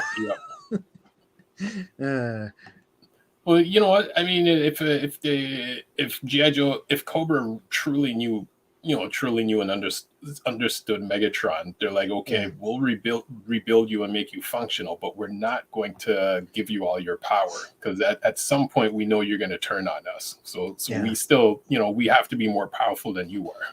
Yeah. Oh, snaps. Now Now I'm curious about like what his movie stats were because like I said, they always kept them the same. So I want to see what I want to see. And this is one of the reasons why we do these tech specs, right? Yeah. Because it just we always think of things, and then when we go back and we look at the tech specs, it actually answers a lot of questions after. Well, right? looking at Optimus's speed is 8. So for sure they're factoring the truck mode and the robot mode. Since a truck would be faster than a tank. Yeah. Right. Yeah, you see, if you check out the movie Megatron, they gave him 10s across the board, except for courage and skill. Well, movie Megatron, he was a spaceship, like a Cybertronian spaceship, and he was some kind of Cybertronian tank. Yeah. Then it became a truck. Then it became a really slick truck, and then it became back another spaceship. So he should be fast. Yeah. Plus, in the first movie, they made a big deal about the fact that he was stronger than every other person, even Optimus, in like direct fighting. So, yeah, that was weird. Now I'm interested in did his stats like change when he got his tank form? Let's see. I might have a theory on that. Let's hear it. I would say he's a triple changer in the first movie. Yeah, because he's a jet, Cybertronian jet, and then a tank. Mm-hmm. Would that be considered as a triple changer? Yeah, I believe so. But you got to remember, in Revenge of the Fallen, when they revived him, they gave him a whole bunch of spare parts from all the other constructor, Devastator 2, I guess. Yeah, or Devastator 1, right? Yeah, eventually they answered this question in like one of those online Q&As, and they were like, the Constructicons are a species. There's a lot of them. They're like seekers in the movies, basically. Got it. Well, you know what? Hold on. You just mentioned about seekers. Yeah. So I got to give a shout out to TF Basement because Mike and I were actually we had the pleasure of meeting up with TF Basement and Calvin on a really great live chat on Instagram, which we want to thank you again for that. I saw TF Basement posted on his Instagram, which are your favorite seekers? And one of the seekers that he showed were like, the jets on the Headmasters. Mm-hmm. Those 3 Misfire. You talking about Misfire and Trigger Happy. Mm-hmm. And there's another one. It's like a couple of them. They're right. target masters. Right. So he proposed in his question. Hey, Bill. He proposed in his question, which seekers do you like, or what are your favorite ones? Do you consider those seekers? That's interesting. I will note. I mean, I don't think they meant this, but in the new IDW comics, the Ruckley ones, they've made a bunch of characters into seekers explicitly, like the same body type that weren't in other media. Like we see like the Cyberjets and Hooligan and stuff like in the Tetrajet body, and even though they didn't used to look like that, so they've been like retroactively turned into seekers in those comics. Oh, you talking about the Ions? The Rainmakers, among other things. Yeah, no, they're okay. So I understand like the Rainmaker and Sunfire and who was the Acid Rain or something like that. Mm-hmm. I get that. Those are seekers, right? And then there were those other 3, the generic one was like the very like the baby blue color and all that kind of stuff. Those are seekers. Then we have the Coneheads, which again those are seekers because they basically have the same body shape. And then obviously the original 3 that we grew up with. All of those have the same body shape, right? Right. Mm-hmm. Okay.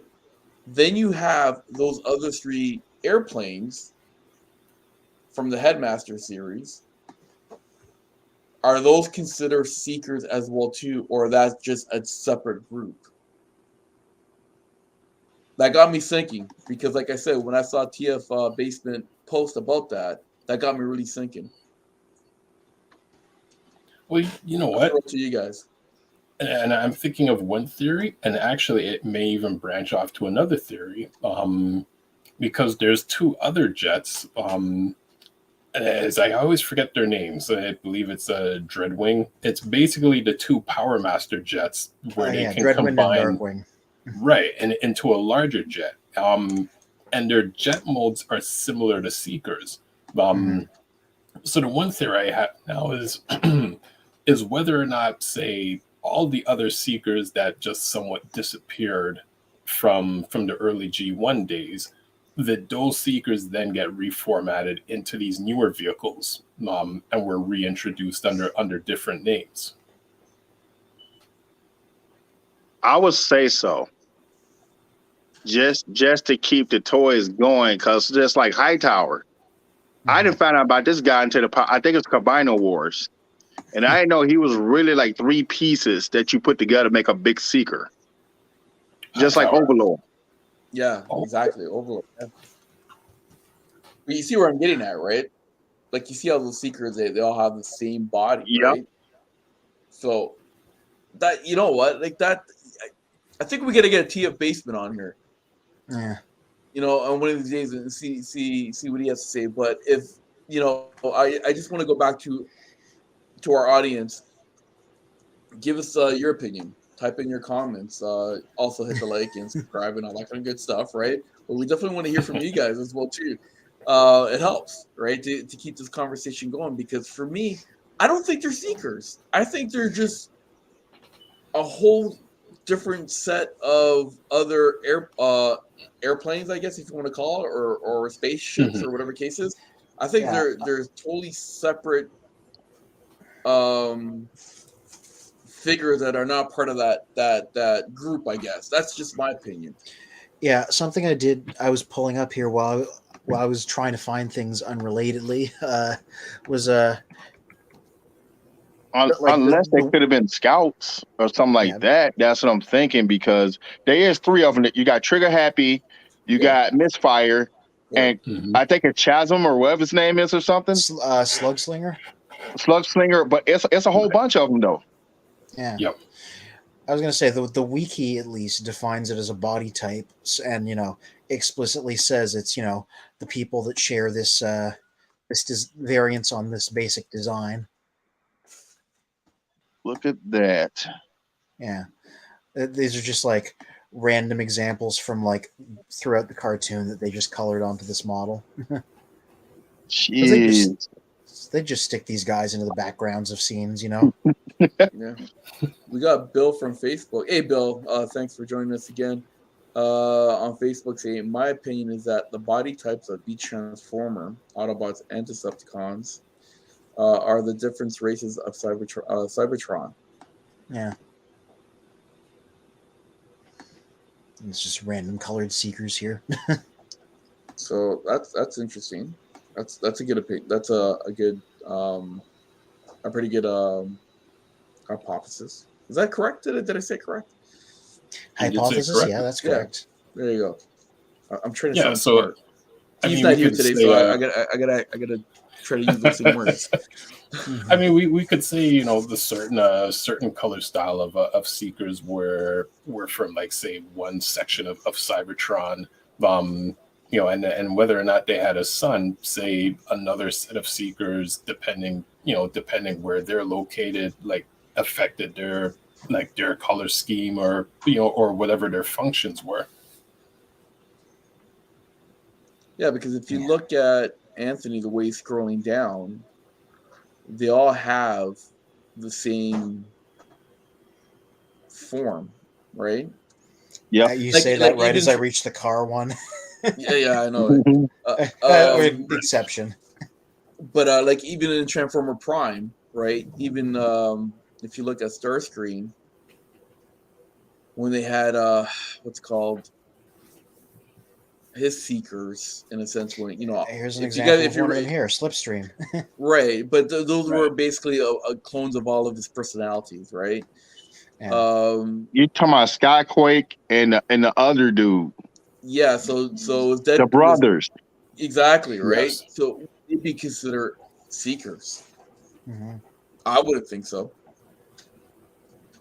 And then if you look at Starscream Armada, there were all the those car jet. It's called figures, I guess. I don't know what the hell to call it, but they all look the same there too, right? So it's I'm just curious to like I said, I'm just kind of repeating myself. I'm just going back to the original question, right? When I saw TF Basement there. Oh, plug I'm giving him today, eh? TF Basement. Yeah. Check him out on Instagram. Well, since Calvin is our guest this evening, Calvin, pick any random Autobot or Decepticon that you would want to jump into their tech specs. Oh, dude.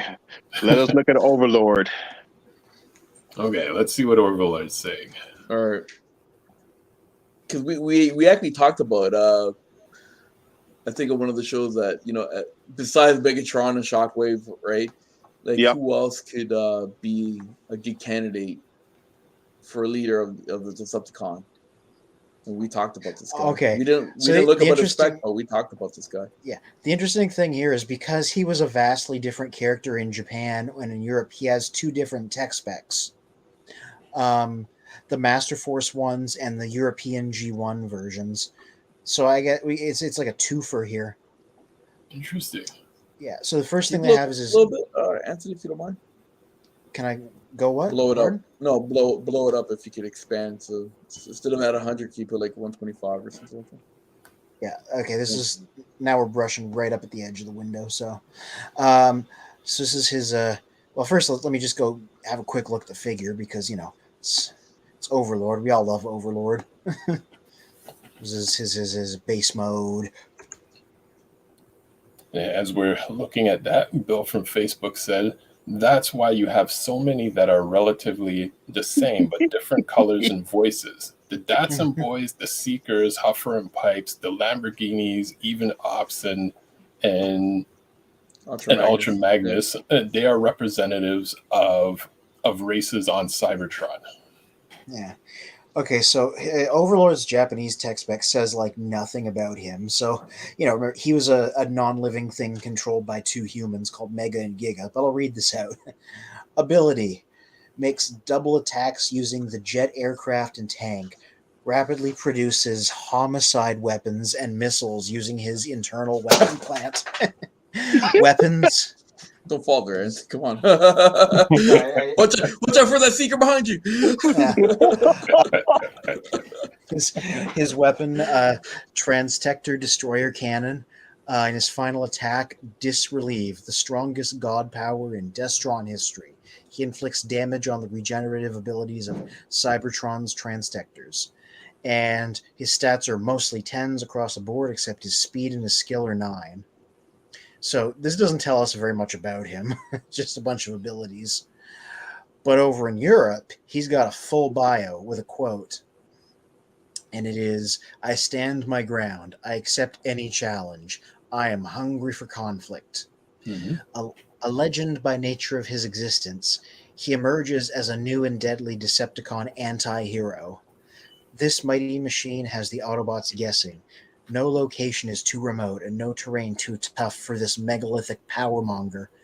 With amazing capabilities, he traverses the dimensions, his multiple functions activated by Energon minifigures in engine mode. A tank to steamroll a path ahead, and a jet for CSAC duty, carrier spy, and air combatant.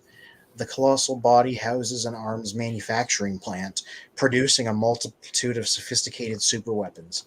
The ultimate conversion is to Battle Station Complex, a strategic support base ready for the arrival of the Decepticon fleet, ready for all-out war. Now, these are some stats. Wow. His strength is 9. His intelligence is 3. 3? Wow. Yeah. His speed, even after all of that, his speed is 3, even though he can traverse dimensions. And he's a jet, too. Yeah, his endurance is a slow jet. His endurance is 10. His rank is 10. His courage is 9. His firepower is 8. His skill is 2. Okay. What? Which would make no sense. This is what I was telling you. Look at the poor writing. Yeah, but they're like his this mode, his base mode is a munitions factory. It makes munitions according to his bio. Like you can just pull ammo out of this. Like after reading the bio, like the European bio, you're like, holy crow, this guy has to be like the ultimate weapon here, right? Yeah. And then when you look at his pet spec, it's like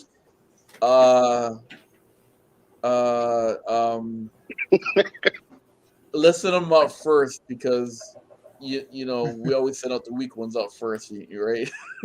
Casualty of war, I guess, if you want to call it, right? So yeah, that's just weird, man.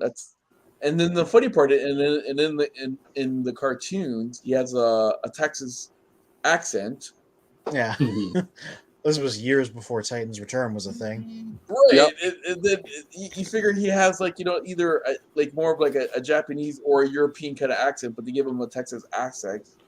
Like, yeah. I think Samoan Joe played his character. Oh, I was gonna. Oh yeah. Oh, check out his functions. They stuck them at the top of the bio. His function in Japan is Ambassador of Destruction. And his function in Europe is self-contained nomadic assault machine. And look at his face; he's happy. Yeah, it is happy. It's there to destroy you. Yeah, be happy too. Hi, Ambassador of Destruction. Yeah. Hey, how you doing? Oh, what's that? You're dead? Sorry. That's the only guy that can compete with Megatron. That's the only dude that actually like overpowered him. Yeah. And that's why if you go back and watch the Titans Return, him and Ultra, I think that Unicronus guy, he killed one of the Dinobots, which pissed Grimlock off. Yes. By the way. And that was sent him into a frenzy where the point where he didn't trust no more Autobots nor Decepticons. Mm-hmm. That's why you got the King Grimlock series that came from that. Mm-hmm. That's crazy. Like I always knew like this guy was a contender, right? And it would have been nice, man. This is what we talked about so many times, and it's like we're constantly repeating ourselves. If they just could go back and bring some of these characters and brought them into the cartoons, right? Oh my God, the stories that we could have got from all these characters. It's incredible. What a missed opportunity. A missed opportunity. My soapbox is I just want bios to come back, which they've said they might for Legacy. They're going to stick them online. I'm like, even this silly thing, I'd much rather have read this than the nothing that the modern figures come with because they don't. Well, you know what, Anthony? I've always sorry, Mike. I was just saying that Calvin's like, oh my God, these guys are constantly saying sorry. What a bunch of Canadians. What's it called? The point, like the cool thing about these text packs as kids, right? Mm-hmm. You know, reading them kind of gave us an idea. Like, all right, so when we're doing our fake battles, right, among the Autobots and Decepticons, we kind of knew like who were like, you know, the leaders, the generals, the foot soldiers. You know what I mean? Like we kind of knew where to put them in place, like a chessboard, right? Right. But without these text specs, it's like, are you strong? Are you worthy? Are you who are a tough you? guy? Are you a spy? Are you not a fighter, a lover? Like, what are you? Right? Tell us who you are.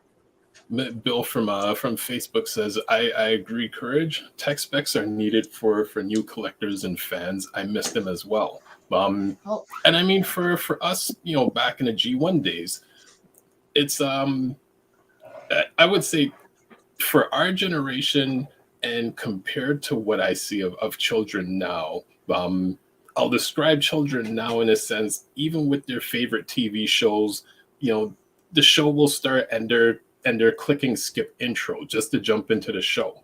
Because, you know, those 30 seconds, like, it's just their life is missing from those 30 seconds. For us back in the day, the intro was the experience of the entire episode. But then same as the toy, like you buy the toy, which actually struck the question earlier I was going to ask you guys, but you buy the toy and and it's already in vehicle mode. So, the adventure is transforming it into robot mode. But then you also have the experience of reading the tech specs, looking at the box art, looking at the little catalog, sheet that comes with it. So it's not just a toy. Like, you have the full experience of multiple things, the stickers, the weapons and everything that comes with it. A question I was going to ask you guys, because I know you guys are more of the newer figures collectors. When did they start issuing Transformers where there's different modes in the boxes, where you can either buy the, like, a character will come in the box either in their alt mode or their robot mode, whereas like in the G1 days they only came in their alt mode. Although some of the later runs of mini bots came in their robot modes instead of their vehicle modes, so they've been doing that since the beginning. But like, it wasn't the majority thing. But I know what you mean. When did it change?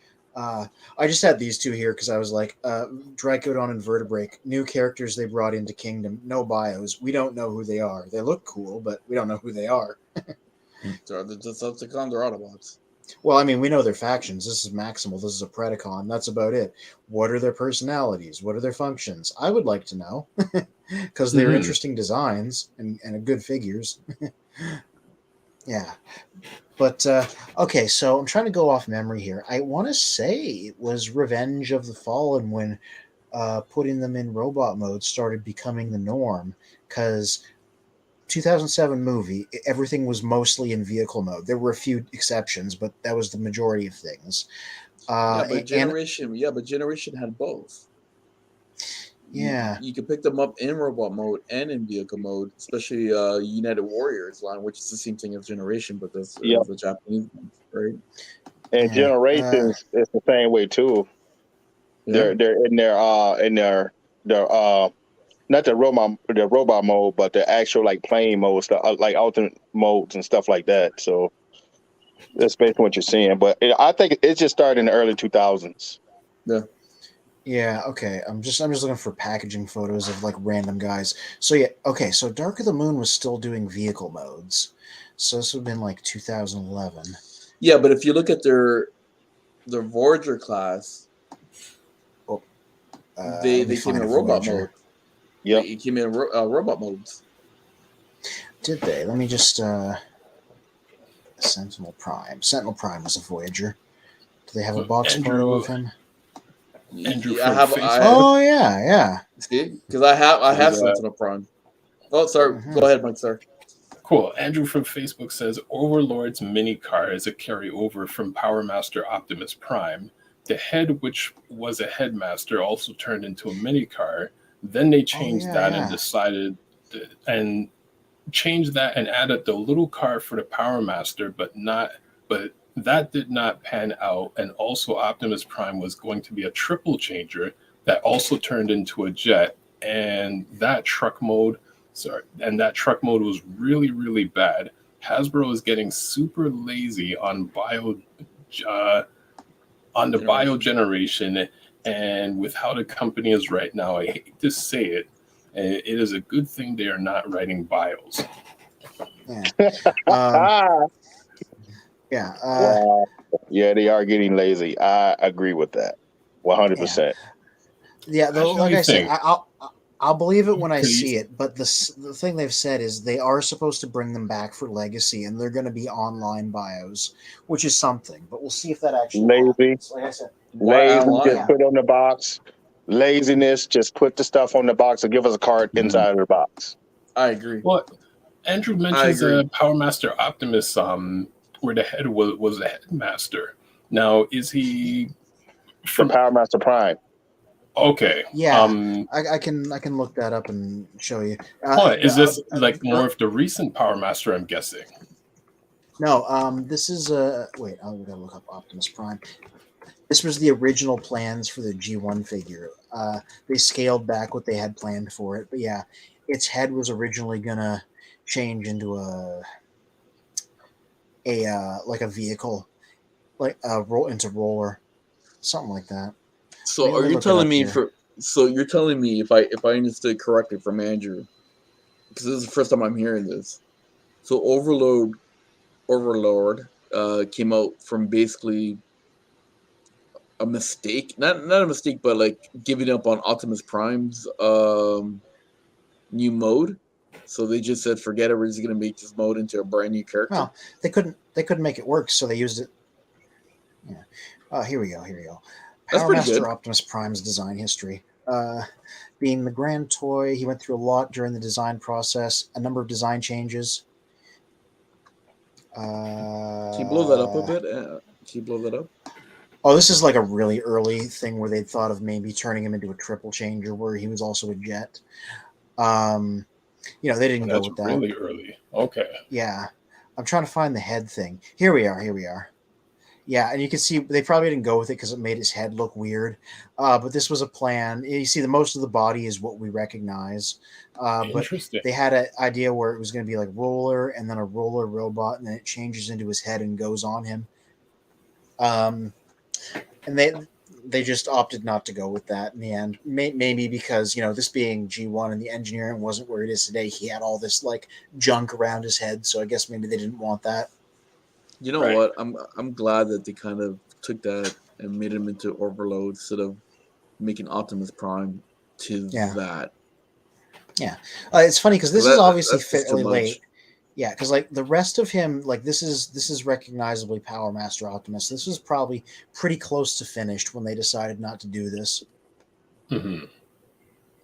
Still considering it's like I love the Power Master Optimus toy. But I mean, when you look in terms of articulation, like he's really just like a large plastic brick, but yet he's still like such a great toy. There's a Gavin Spence. He does Transformers reviews done quick. He did a review of the commemorative series reissue of God Jinrai, and this is a grail of mine. Because it's Power Master Optimus complete with the Jinrai parts, and I'm like, this is a grail. I would like to own that because it seems like it's a lot of fun, even though it's bricky. It's just actually, Fan Toys actually made a better one, updated one. Yeah, I prefer that one versus the other one that you showed. Mm-hmm. Yeah, this is my version. The only part where it was just like that I didn't like was I guess the regular Optimus in the Power Master mode, where it's like they tried to make it similar to G1, but in his Power Master mode, like he's impressive. Yep, you can just barely see him there, but yeah. This is a bit of a grail of mine. I wouldn't mind owning a reissue of it. But what is it with all these Transformers and bases? They all come with a base now. Right. It was the style of the time. Like holy crow! Even Blaster and Soundwave in Generations came with they transform into a base as well too. Well, the most recent ones don't. That was just a trend in like 2016. That's like 6 years. Been 6 years since then. I would say the funny thing is base modes were that hidden mode of combiner leaders, and most times you didn't know about this unless you bought the gift pack. Silver Ball, Hotspot, Onslaught, and Motormaster all have base modes. So technically they're quadruple changers in a sense of how many modes they can change into. That's great. Okay, let's get Andrew here from Facebook. There are more concept art of him than what is on TF Wiki. He was really worked on a lot. Also, I guess God Bomber had a few changes too. Okay, I just want to get this off because I don't want to hide Calvin's face because he has a better looking face. So there's the 2016 one where he had a base mode again. Nice. I never got that. Yeah, this was a extensive reworking of Ultra Magnus. Can I stop you there? Can I stop you? Yeah. That looks like the same mold for Ultra Magnus. It is. It's an extensive retooling of him, but like they started with Ultra Magnus, so that is the front of him there. Yeah. They like completely changed up like his robot mode look and gave him a Titan Master and stuff. But yeah, it's a retooling of him. Yeah, because they did a comparison between this particular one, Ultra Magnus, Kingdom, and Siege, and they're comparing the all three, right? Yeah. So when I saw this one, I'm like, oh my god, that's Ultra Magnus. Mm-hmm. And I don't like his face. No, I'm sorry. But that's just the headmaster though, which I kind of like it. It's a good design. Yeah. I would just wonder because there's theories now. Because if you go back and look at Transform Armada, and that looked like the same concept, but it just gave him a combiner form with that, or he can merge with other Autobots. Interesting. That's right, because he in Armada he combined with Ultra Magnus, his rival, basically. Yep. Yeah. And Jetfire. That's right. There we go. Ooh. The Jinrai. I always want to say Ginrai, but it's Jinrai. I saw the anime, right? Yep. This was funny because they changed the Ultra Magnus cab to look more Optimus-like, but also his headmaster is now a smaller Optimus Prime head that the bigger Optimus Prime head goes over. Yeah, that's weird. Why would they put a head over a head? Yeah, I never got this guy because I heard he's like a real mess in terms of retooling. Like, you could combine him to God Bomber here, and I heard he's just like very like not stable in his robot mode. So I never went in on him, even though he looks nice. Yeah, some of those things are not meant to be taken out the box, man. I got him. It was a mess. I fixed the head part of the head part. I fixed that because it was loose in the box, and the guy told me because I got it off eBay. Got it for cheap. I told him I'll fix it. Don't even worry about it. So he discounted off of him. Got in the mail, looked at it. The box is all, like the plastic piece was all broken in or something. So I just fixed it and taped back up the box. I didn't even bother about taking them out. Well, Anthony, just to let you know, Calvin, he's another guy that collects Transformers and leaves them in the box. So I'm not telling you. I had to mention that, Calvin, sir. Well, I can transform him. It's a piece of cake. I just keep them in the box because it looks nice in general, and they just look like they're cartoon accurate. Thank you. I've always liked the box art, right? Yeah. And as a kid, you're dumb because so it's like open up a Christmas gift, right? Like, as soon as you get that box, you rip it open, you're like, whatever. But then I start appreciating all the art that's on the box, and I'm like, you know what? I like the former in the box because now I got two things in one here, right? Yep. I got a beautiful portrait, and then I got the robot inside. Hey, you can't go wrong. But you know what's funny about that? Because when Siege first came out, I had this guy. I guess it was on Facebook or something. So he ended up getting into a huge debate.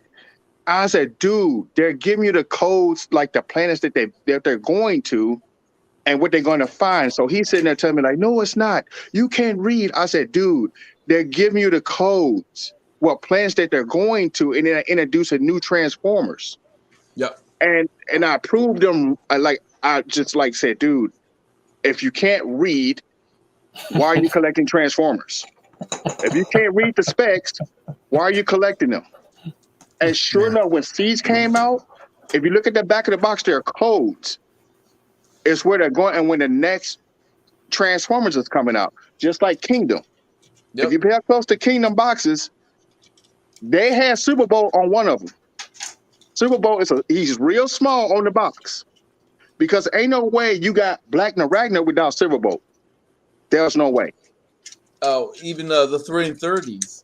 If you look at the box, you will see what's the next one coming right after that box. So you already knew how to collect, right? Yes. So it's crazy, man, that you have people that try to pretend like they know everything about Transformers. Yeah, you might think you know, but if you can't read on a simple box that tells you secrets and codes, just like I told about the Dinobots. I said the Dinobots are coming. Mm-hmm. No, they're not. No, they're not. Look what we got now, Dinobots. I agree 1,000%. That's why I love these box art, because if you look at I'm gonna get to you, Andrew. If you look at what's called every news and reviews, when they look at posters or whatever it is, especially when that whole Netflix Transformer, when they're first coming out, and they were like blowing up all the posters, and they're looking at figures, even the figures that were in shadow mode. They're like, oh, it looks like this guy looks like he's Galvatron. And what happened? Galvatron was in it. Yeah. Right? Yep. They're like little Easter eggs, right? Mm-hmm. Andrew Vance there's talking about the Legends Jinrai I was showing. He said if you get the perfect effect upgrade, PC-18 that fixes the foot issue, I got all three on mine, and the Legends version. Yeah, because like they released like upgrade kits that fixed all of his stability problems. I just didn't want to commit to that because I didn't want to figure that I needed to like buy third-party stuff out of the box to use. Which, you know, if that works for you, good, but it wasn't something I wanted to buy into. I'd rather, you know, track down a reissue of the original or just wait until they do a new version. I've heard people say Power Master Optimus would make for a pretty good Commander class figure now that they do those. That's true. Finally include all the functions of them, because none of the modern updates did like everything the original did. Like they go straight to the Super Robot, for example. But here's the problem, and the problem is Bill, because Bill hadn't mentioned this comment. You know what I mean? Calvin, I'm telling you right now, we had Bill on with us, and he actually showed some of his stuff, and he has like a really great build for his shelf that he's doing. It's like art, man. And what does he have to say? Bill from Facebook, buy them 2 at a time. Yes, we know. So you have one to play with and one in the box to display, right? Yeah. And it ties into you know one of my earlier comments and things that we've said before. In terms of the Bay movies saving the franchise, where I've said in different groups and comments, you know, us earlier fans, we got our toys from like 84, 86, and from by about 87, you know, we had them on top of like we had them on top of our TV on the dressers and stuff, you know, by 1990 on shelves. And then I would say, you know, 86, 2006, like 96, 2006, 2016, we're still, you know, collecting them, putting them on our shelves. In the case of Bill and many others, you know, now you have people moving in, like, you know, when they're buying their new home, it's not just the factor of like, you know, how many rooms for the family, like how many rooms are dedicated to my Transformers. Yeah, straight up. When I was built a room for his Transformers. Because I moved into the place I'm in now in 2020, and that absolutely was a factor. Like when we were figuring out where it could go, because you know when we walk into this place without any furniture and we're like strategizing where we can put everything, I'm like, I can put my shelves in this room here. This is where this is where the robots can go. This is my Transformer room, and that's it.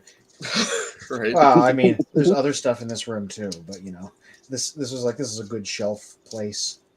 So we got again. So I was going to say. Oh yeah, go ahead. Go ahead. Yeah. So Andrew from Facebook again. Also the G1. It's called PM Optimus Prime. Yeah, Power Master Optimus Prime. The cab part has an upgrade. It's 7-year trailer Force TF-01. Oh, I don't know about that. Like an upgrade for the G1 figure. Huh. Yeah. Okay. Interesting. Now, Calvin, get ready for this one. This is Bill again, and the three of us can testify. Okay.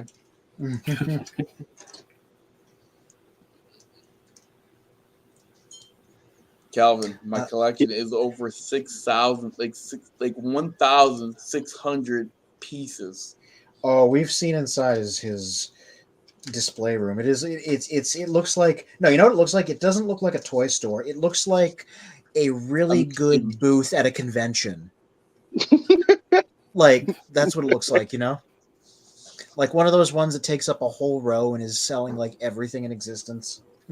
Oh, the one part of Bill's collection which is cool is back in the day, like in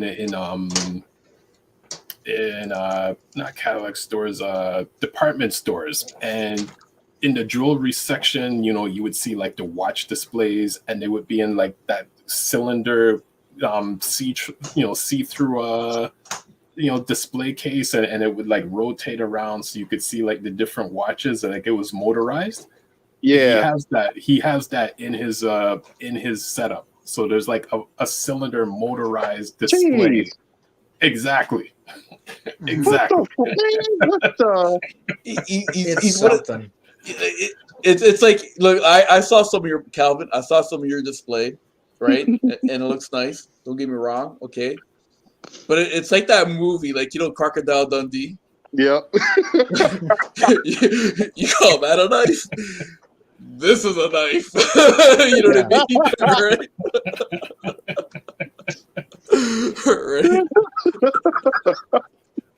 I'm just like Timex watch display. Yeah. We got Andrew again. We get Andrew again. I love these comments that are coming in. That's great, man. Keep it up, people. Or G1 and Classics Optimus Primes. You can Google pics of that trailer. The one with high Q on the cab is the G1 version. What was it called again? I'll look it up here on my browser. You need to call the old comment back up again. You talking about the Power Master Prime? You talking about the TF something 01 or something? Yeah. Let me see if I can find it. TF01. Because he said it's another mode or something like that. That's what I guess he was talking about that. And like I said, this is a reason why I collect, man, because you don't know what you could be getting. It may look like another figure, but it could be a bonus feature to it and things. That's why I was just bringing up the fact, like these other figures, like Overlord, and then you got Sky Tower. That's another. He's just like Overlord, but he turns to a big old seeker. And I said to myself, where did they come from? What are their origins? They never been in the cartoon G1 series. Mm-hmm. But I think in season 3 or 4, when like Rodimus Prime, when he got the Matrix, if you look at the first part, I think that could be Sky Tower. Yeah. The purple and black robot that you see, I think that could have been him, but I'm not sure. It could have been Overlord, just in a different color. Yeah. So I was gonna say I just found what was being talked about there in the comments, and this is for the Titans Legends Power Master Optimus from 2016, and it's a third party made an entire little front cab robot that can just transform on its own, so it still has the functionality of the original Power Master Optimus from the 80s. It comes with a little Power Master too. There's a prototype picture that shows how it works there. Like it becomes the front instead of the Ultra Magnus part of it. I'm like, yeah, that's cool. I have no disrespect for this. These are some ingenious ideas. Right. I just didn't go in on this guy because I'm like, I don't want to buy a figure and then have to buy multiple upgrade kits to turn it into like the correct version of itself. That's my only criticism. Which I have done things like similar to that before. I bought like 3 different Earthrise type Optimuses so I could combine them into one, like over time to make like the best one. But this is a little bit of a bridge too far for me. But if that's your jam, more power to you. Yeah, you see, that's one of my things. Like if I'm not really into third party.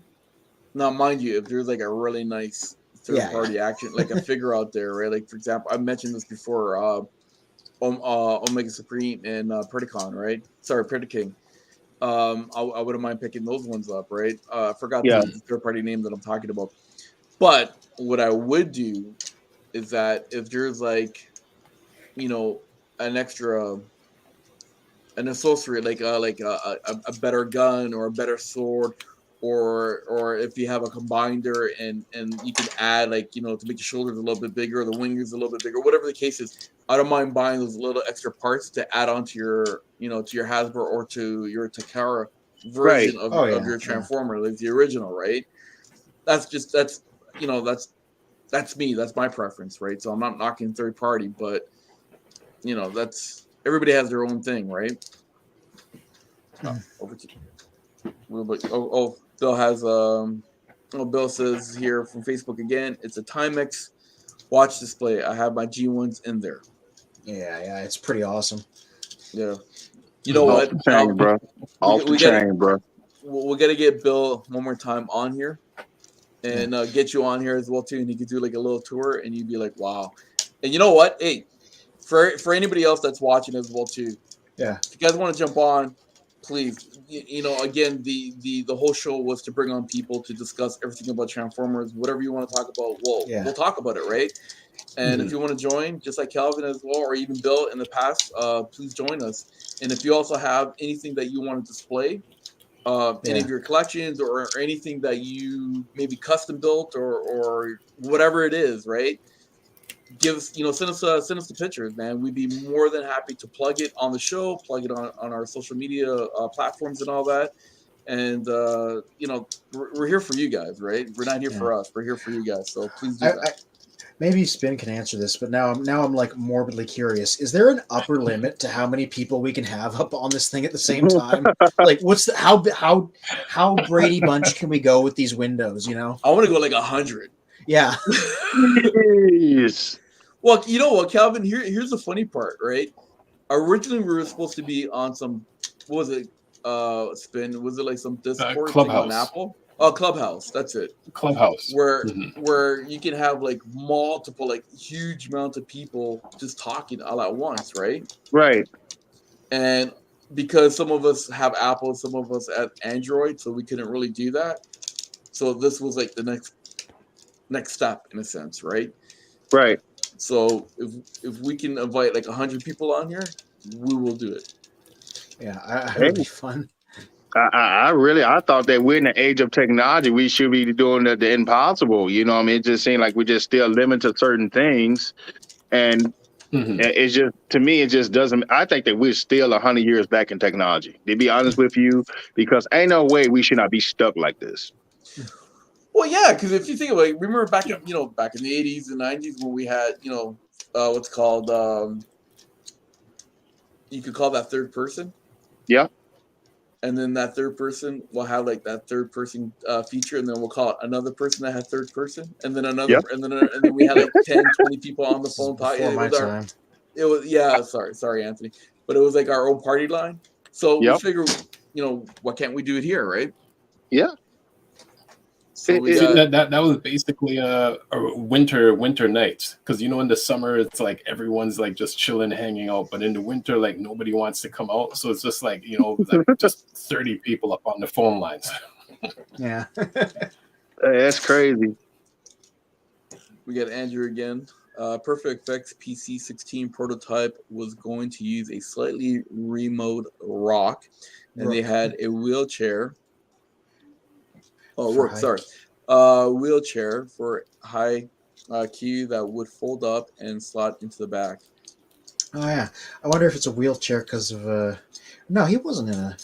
Because I just read the Marvel comics that introduced Power Master Optimus, and like High Q in those is like a funky old scientist with amazing 80s glasses and like a giant Dracula cape. But I don't remember if he was in a wheelchair. let me find a picture of him. Oh, wait a minute. Hold on. Wait. Yeah. Could he be? High Q was never in a wheelchair. Yeah. Yeah. So was it that kid? Remember that kid in the wheelchair? What was his name again? Chip. Chase. Could that have been Chip? Maybe. Ooh, theories. You know what? What we're gonna do? We gotta do one show, just pure theories. You know what I mean? Oh, I have a million of those. You want me to give? Let me give you a free one right now. That's a 10-hour show right there, or at least 20 episodes. Yeah. Anyway, there's a picture of High Q up there if you want to pop that up. With his awesome High Q. Yeah, with his awesome 80s sunglasses and his giant Dracula cape behind him. It's a whole look. High Q show.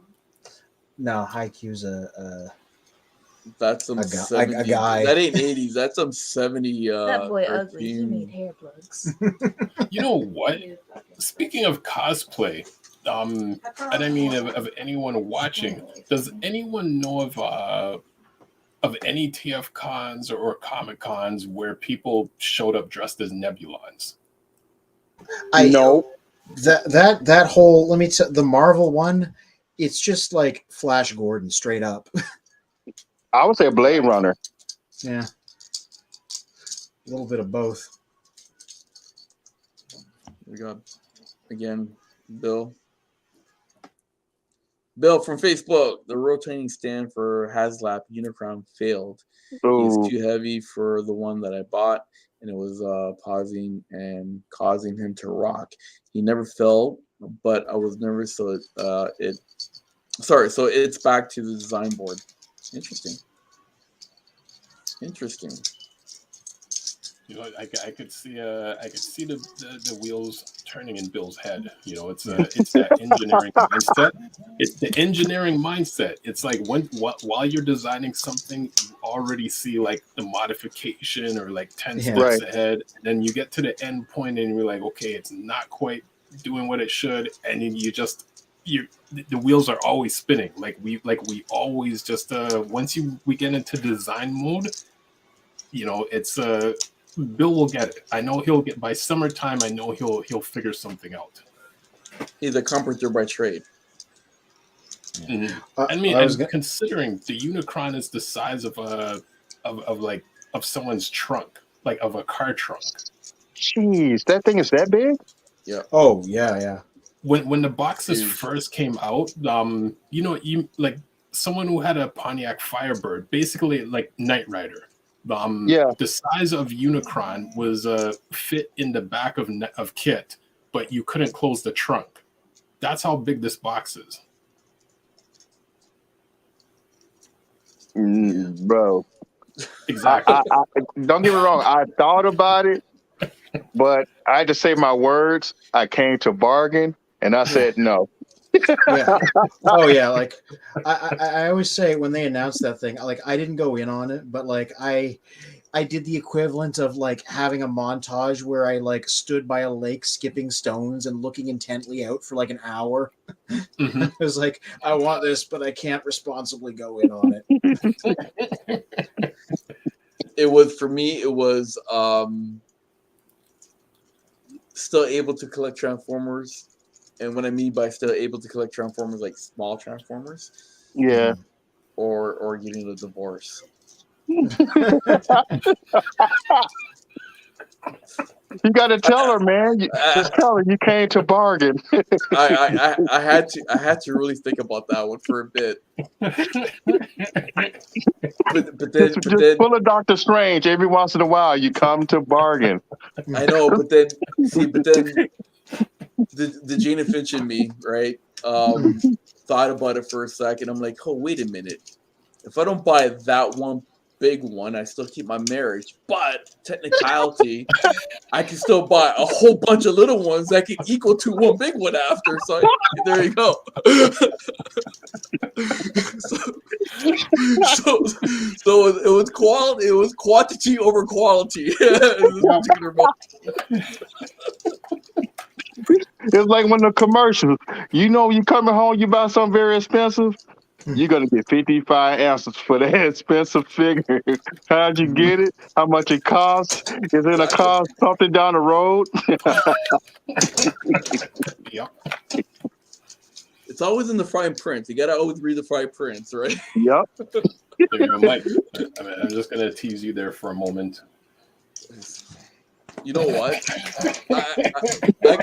You know what? I can't prepare this time, okay? Okay. My blaster's out. You know, my blaster's in the box, so I can't get to him at the moment. The only thing about this blaster, okay, if you really think about it, okay, there's, as a kid, I even picked this up as a kid. This blaster kind of rubbed me off the wrong way, if you know what I mean. Because in order to reel the shield, Think Wow. about it. Oh boy. Almost 40 years, and I never thought of that. Just saying. I was like, really? Like, honestly? Never thought of that. Ooh. Oh my goodness. Wait, if that's a G1 flash that comes in that big old box with the specs on the back, Yep. Mhm. I have The that. That's the original Walmart. That's the Walmart exclusive, right? No, this is Mhm. the actual 1984, 86 blaster. Yeah, they remade them. They did a reissue. Yeah, Yeah. no, but this is not the reissue. This is the Okay. actual. Yeah, and then the funny part is, a lot of us, I know for a fact, a lot of us as kids, right here, Yep. there's, I don't know if you see that line. So a lot of us thought that, just like Soundwave, you know the back part of Soundwave when you can Mm-hmm. open up and put his blasters in, or that look like batteries. Yep. So a lot of us will get like a little tiny screw and try to pop that open, just think there was something in there. Wow. But we all just scratched up everything in the back, right? So Yep. that part didn't want to come off. What a tease. And I remember that was funny between both of our blasters, because both of them are from the same year, and it's like Yeah. yours is slightly different than mine. How this slightly different? Because I think I wish I had my box beside me, because I don't think mine has those lines on the back. You left yours in your box? No, like I have a tote with everything, so like I only bring them out for like sometimes like during the episodes. Right. But yeah, like the back of our blasters are slightly different, but they're both from like 85. Yeah. Wow. There's a lot of Look, batch variances, when they come out of different factories and things. I don't know if you can read. Mine has the Chinese writing back. I don't know if that's focused enough. Did yours have that? Mine has that. Yeah, that's weird. So there's probably like different. I think it's like different versions then, like a variant or something like that. Mm-hmm. I should have brought my power glide down. Okay, so let's get back to some of the comments here because I think we're a little bit behind. So Andrew, again, the wheelchair was more to reflect the prototype head for Power Master Prime. It was supposed to be able, also the big head on the back. If you want some Lord, Melissa Fairborn was the love child between Flint and Lady J, and Flint real last name is Yeah, that's a known thing. See, there it is. We're Yeah, talking about that. There was that third season episode of the cartoon where we saw a vision of Marissa Fairborn's unnamed father, who was really clearly old Flint and was even voiced by the same guy. They just didn't name him in the episode. And so weird that to bring that up, that was actually Melissa is actually the next funny video that I'm gonna release later this week. Mm-hmm. I mean, it called them like 1 minute madness clips. So Nice. It's Melissa and the Technobots, and rewatching the episode, I'm like, again, what were they thinking with the writing back in the day? It's a bit of a crazy episode. Yeah. Interesting. So Bill, again on Facebook, says his Unicron, or the has class, is basically the size of a toddler. Yeah.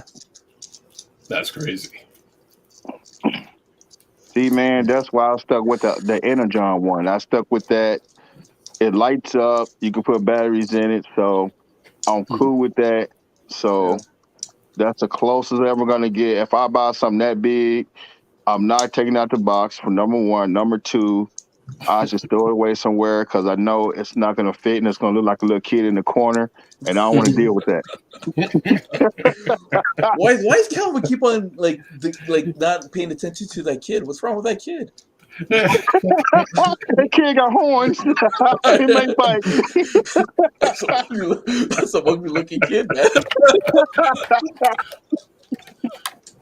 Yeah, and you know how kids are sometimes. It's especially when they're I'd say between the ages of like 2 to 4, maybe 5, and it's like you're taking a nap, and then you just like wake up, and then there's like the kid's just standing there, and it's just like daddy, daddy, and I'm like, oh my gosh. Yep, there it is, right there.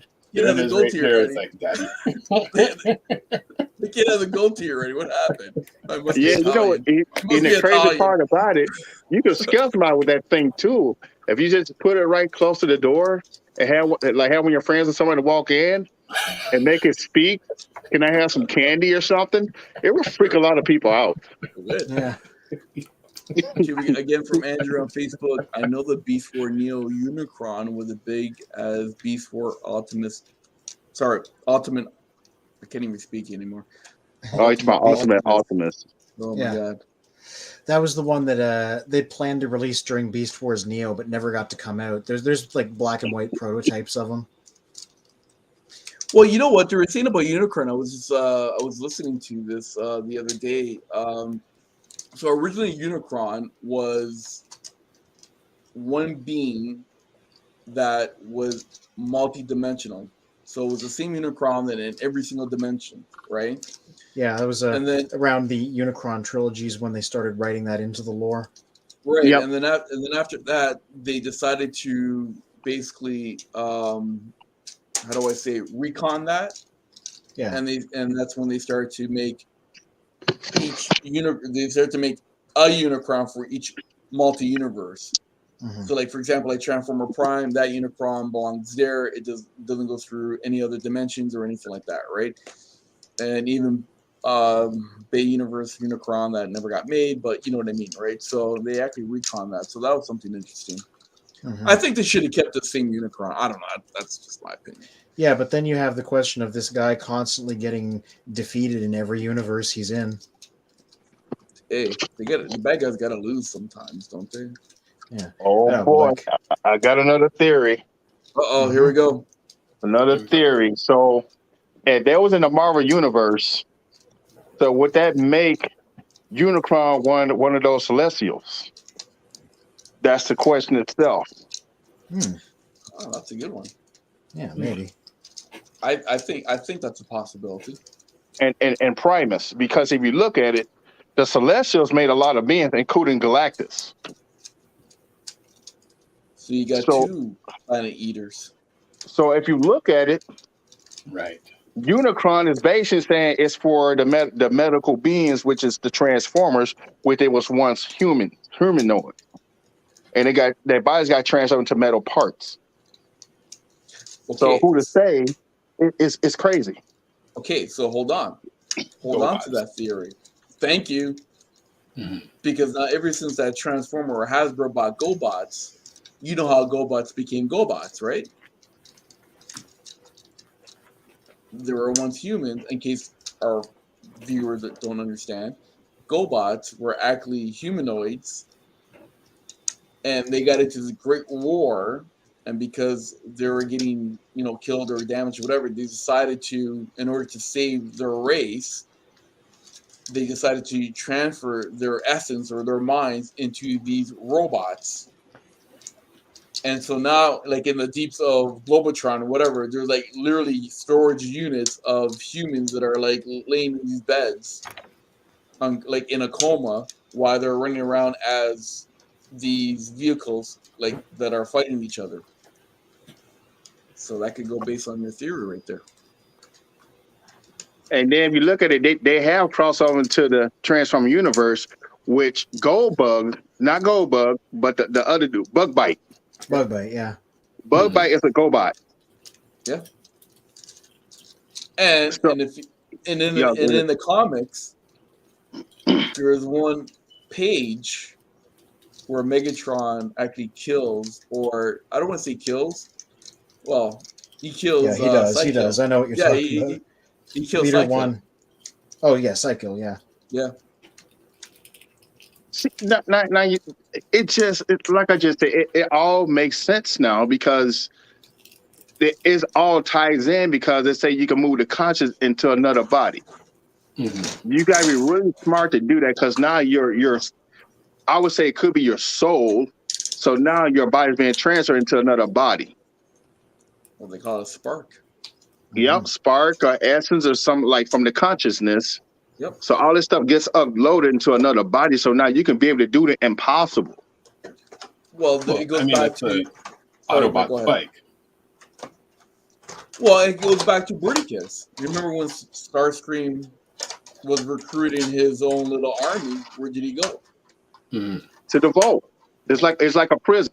There you go. And in those vaults were what? All these little microchips, right? Yep. We can go down a black hole on this one, guys. Man, Oh, yeah. it just like okay, there's a Unicron in each dimension. So who to say there's not one here? There you go. Yep. Just because if you look at it in the movie, Bayformers is in our universe. Yeah. That's what they're talking about. But he was embedded on planet Earth, which is from Prime. Prime is a continuation. Yep. That's why I actually, it was funny because we talked about it, many shows ago. One of the reasons why I got back into Transformer was because of Transformer Prime. Because what I actually liked what they did, they took a piece from each multi universe of the Transformer Lords, and That's why they called it the aligned continuity. There you go, and they kind of smashed it all together. And then when they brought Unicron as Earth, I was like, oh wow, that's really cool, right? And then what do you see on the last movie for Bay Uniform, like Bay Transformers? That Unicron, like the horn coming out, right? And it was pretty cool where it came out too, the horn of Africa, right? So it actually makes sense, right? Yeah. Yeah, but Quintessence, man, she was kind of hot. I hate to break the news to everybody. That's true. You want to talk theories? My theory was always that Quintessa was lying about being a Prime and that she was a minion of Unicron who was trying to bring him back to life, and that her plan to like drain his essence and put him into Cybertron was like in the G1 episode where Unicron wanted Cybertron as a new body. It was like that again. Yep. That's always like, I would go so far as to say that had the movies continued, they would have revealed that was the case. I think you got a great point. Hold on, let's get to a couple of more points, comments here to there's a lot of comments to catch up on. Yeah. So Andrew basically saying Scorponut rub symbol is in the same place. Oh yeah, so Scattershot. That's the one I know about. G1 Scattershot.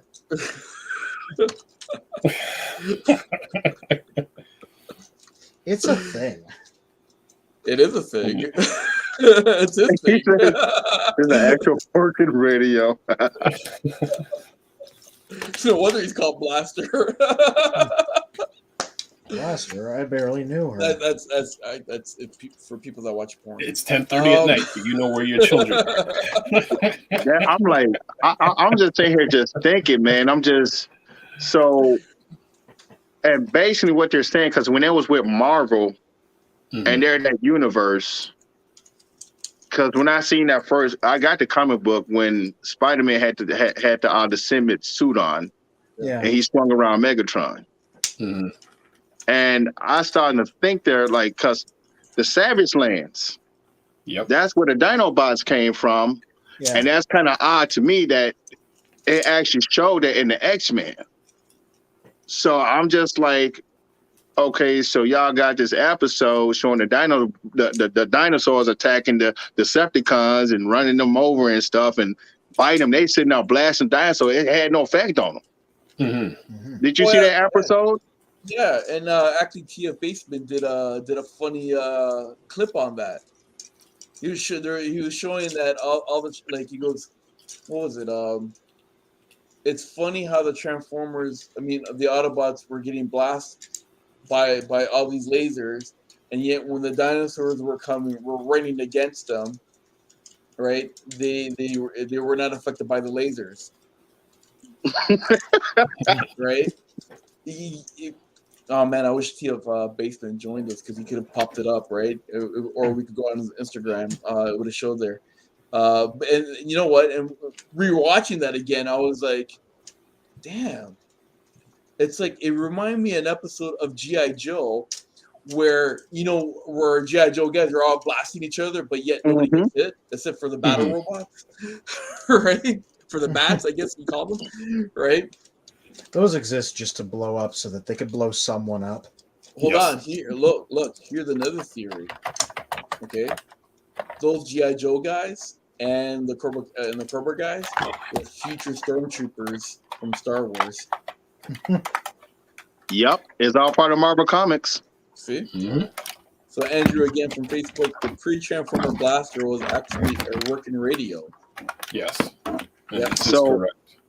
it wouldn't surprise me that Transformer could have run into the Star Wars guys. Yeah, It wouldn't surprise me. Here's the funny thing is I've actually, because I like Star Wars as well, right? And so does my son. He's a big Star Wars doesn't? head. And the funny thing is, there was a comic book, but I read it on I think Chewy Wiki or something like that, and Wikipedia. one of the questions was, where do these humanoids, the human, right, popped up in that area of space? And one of the theories was that there was a colonial of humans actually from Earth that got into a spaceship and left Earth and went on that journey. And eventually they ended up there, right? Like, from generations and generations of kids, being born in that ship, right? We're replacing everybody, right? So it goes back to the opening credits for Star Wars where it says, a long time ago in a galaxy far, far away. Far away. Mm-hmm. Right. So that's how they're saying how that theory got put in. You know what? Bay farmers. Let us go back to that. Remember the protoforms? What the Cybertronian stuff? What that could have been from the Star Wars. The transformations. Yeah. It all makes sense now. Look at Calvin's face. Like Calvin's like. So basically, they're time travelers. Mm-hmm. We've been fed lies, man. See, right there, that's where you can bring in the Autobot Gigawatt. Yeah. Where is he? Wow. Dude, it's crazy. Now we done just solved everything. Now they're time travelers, so they can come from one dimension to the next, turn to a converted, updated form of our vehicles, or they can be from another planet like Star Wars, where they can get their stuff, turn into their technology. Look at Megatron's ship in the first one, the Cybertronian ship. Yeah. We never seen that before. Nope. Look at the tank. We never seen them. If you go to Star Wars, look at their technology. Yeah. But we're also forgetting one other important transformer that goes into all dimensions as well too. That's Victor Prime. Yep. Mm-hmm. And Victor Prime is actually head of what? The group of transformers that can time travel. It's only time travel, but they're also police, just like in Marvel's Loki's series. Nice. What the? I'm just gonna. Thank goodness this is being recorded, because I love Calvin's reaction. Right, what was the name of the time police again in Loki? Oh, I don't remember. The time variance police. That's cop, it. Whatever. Yep, the variants. Yeah. So hold on, let's get to Bill here because we got to catch up on these comments here. So, Yay. Bill, yes. Bill, let that sink in a little bit, right? So, Bill, I got my HasLab Unicron for $900, and you're still married. And a complete set of second wave, a headmaster, red wig, and Sir S.C. Skywalker. And again, he's still married. Shout out to Bill's wife. I know, eh? Mm-hmm. Okay. Let's get to Andrew. Let's just catch up to all these here, right? Yeah. So LED lights for Unicron is a total pain to install, says Andrew. The Fans Toys Fortress Maximus is going to be taller at 4 feet. You know, a Scorponok will be just as tall. Is that thing ever going to come out? That one that's like the size of a person? That giant Fortress Maximus? Well, we saw that Metroplex one. Yeah, Yeah, that was like 3D printed by a guy. Fans Toys is trying to mass release it. Oh, did you? So Mike, did you send Calvin that link of the Metroplex? I think. Yeah. Did you? Yeah. Mm-hmm. Okay, sorry guys, I got somebody here. Give me 5 minutes. Hold on. I gotta go be a dad. Okay. Well, There it is. Yeah. There it is. Yes, about that. Since the Transformers comics had Spider-Man, Unicron, and Primus or Celestials. Yes, that makes sense. Mm-hmm. Just going to quietly point out that I've been transforming my entire legion of hot rods this entire time. I don't know why. I just felt like it, so I just grabbed it. Why not? That. Oh yeah, maybe I'll go into more detail on this on Theory Night, but there's an old theory I heard on the internet like back in the 90s. It's really basic, and I decided to keep, and it's always stuck with me. Transformers the movie. Astro Train's flying back to Cybertron. He says, jettison some weight. People love to point out there's no weight in space, and people come up with all kinds of theories to explain that, right? The best theory that I ever heard was that Astro Train was lying and that he and Starscream cooked this scheme up to get rid of Megatron. and there's a little bit of evidence. There's a little bit of evidence to this because later on, when Starscream is being coronated, it's Astro Train that's putting the crown on his head. Nice. I like that theory. Oh, I gotta say that again. If Orlati just came back. Yeah. Okay. I let me know when your sound's back on. All right. I'm back on. All right. My theory: Transformers the movie, 1986. Okay. Astro Train's going back to Cybertron. He says jettison some weight. There is no weight in space. Everybody knows that. People have gone on to theories about what he's talking about. But the best one that I ever heard was Astro Train was lying. It was an excuse, and he was in cahoots with Starscream to come up with a reason to get Megatron off the shuttle to help him take over. And later on in the movie, when Starscream's being crowned, it's Astro Train that's putting the crown on his head. So there's a little bit of visual evidence for that.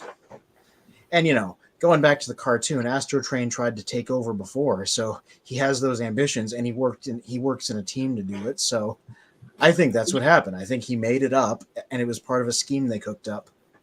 And you know what? To expand on that, they really never explored Astro Train a lot. I mean, especially the fact that you said he's tried to take over many a times, but then later in season 3, when whatever conversation was happening, and they're like, well, are you speaking of Megatron? And like, no, Galvatron. Astro Train says, well, they are the same guy. Yeah. And it's almost like he's the only one that knows this. Yeah. Yep. I just think about you can see when Starscream gets fried, like Astro Train jumps away and runs off. And I'm like, he probably feels so lucky that the person that knew that he was in on this scheme died. So he gets to just deny it and never talk about it again. Mm-hmm. Well, I don't know about you guys, but if I'm standing next to somebody that just got ashed. Yeah. Disintegrated. You know what I mean? I'm ready too. I'm not even running. I'm transforming into my space shuttle there, and I'm taking off. Right? What? I never even met Starscream before. I don't know what you're talking about. You know what? Every time I see that scene where Galvatron disintegrates Starscream, my eyes always goes to the far right corner when Ramjet just jumps off in the background. And I can only see Ramjet now. Like the Galvatron and Starscream, I'm like, okay, I've seen that before, but Ramjet jumping off in the background, that's the funny part of that scene. Or that you see, because my Latino side will come out and say, no habla inglés, no sé. No English. I don't know. That is dope. I ain't gonna lie, that is dope. But I think they milking it now. Hasbro Pulse, they're milking it now with the Galvatrons. Yeah. Oh yeah, there's 3 of them. Well, original flavor, toy colors, and grape flavored. Well, they got another one coming out now with he all clean and stuff. Yeah. Oh yeah, and Legacy. Clean Galvatron. That's probably the one I'll get. I never wound up getting the Kingdom ones because it just passed me by. So Okay, so Bill just mentioned here on Facebook, which I thought it was a GoBot, intellect here, but I didn't know this. So maybe Bill got me here. GoBots also have organic brains. they See? do. That's correct. See? I didn't realize. Hold on. I thought they transferred, or did they actually take the human brain and put it into the robot head? Nah, they're like full on cyborgs. Yeah. I gotta look into that. I'm not. Listen, Bill. I'm not saying you're wrong. I didn't know about that, so I gotta look more into that. So that's really interesting. So thank you, Bill, for that. So what? Like literally, so what does that tell you? There's something that more that meets. What was it? Something that more than meets the eye.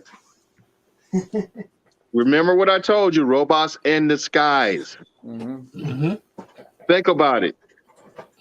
It's the proof is sitting right in front of us. So the way it's going, that's what we're heading to right now. They're talking about putting chips in our head and everything else already. So I don't want that shit done. I'm sorry. Well, if you think about it, hold on. But you could change it to a race car. Wait, hold on. No, wait. Calvin has a Turbo Boy, I think. No, Automan. Automan. No, that was a TV show. There was a cartoon where the boy changes into a car. Turbo Team. Yes. Yeah. But hold on, Calvin is correct, because if you look at so if you look at some of our military vets, right, that lost a limb in in war, whatever cases, right? And if you look at all the replacement parts that are coming, look at the upgrades on the hands. Look at their feet. Some of their feet, you see them in the Olympics, and look at the way they're running with those I don't even know what do you call them. They're not even feet. They look like these jumping things, like whatever, stilts, right? Or something. Yeah, right. But they have like a bounce to it, right? And they're running and they're actually running faster than a guy with actual 2 feet. So I wouldn't be surprised down the line, like what Calvin's saying, that with all the technology. Oh, and not just only that, they actually have chips now that you could install, which you did already, that they install in their brain when someone has some kind of disability or they lost some part of their brain. They're able to kind of reconnect or reactivate certain things through those chips, and they have done those experimental operations or procedures already, right? So I wouldn't be surprised in I don't know, 50 years, 100 years, things will be, well, we're not going to be around, obviously, right? But 100 things are going to change. 100. Things will change. I would say, and 100 is not that. Within the next 10 to 20 years. I mean, we're already borderline at the iRobot phase. Just look into Google and Boston Dynamics, and it's like a lot of things that Boston Robotics, and a lot of things that we would have said were sci-fi many years ago and just weren't possible is already in the works. Bill Glenn, what's he talking about? We're still together. She even goes to the toy aisles for me when she goes out and sends me pics of what is there. She watches the trade shows and picks stuff up for me randomly. She's actually the cause of why instead of 2 to 3 of each single figure, I have 5 to 7 of some, like Huffer, shaking my head. She buys them and I am just like, damn baby, thank you. I've been waiting on this one. Never reprimand, always build up. It's good. Nice. Nice. Does she have a sister?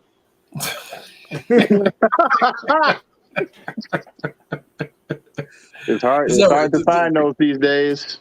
This is not recorded, right? This is not recorded, right?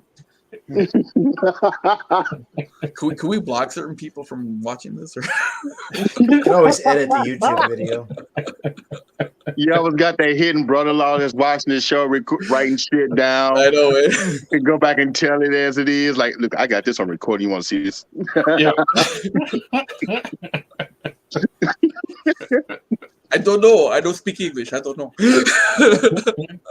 Hey, just put on the sound. Just put on the sound waves voice.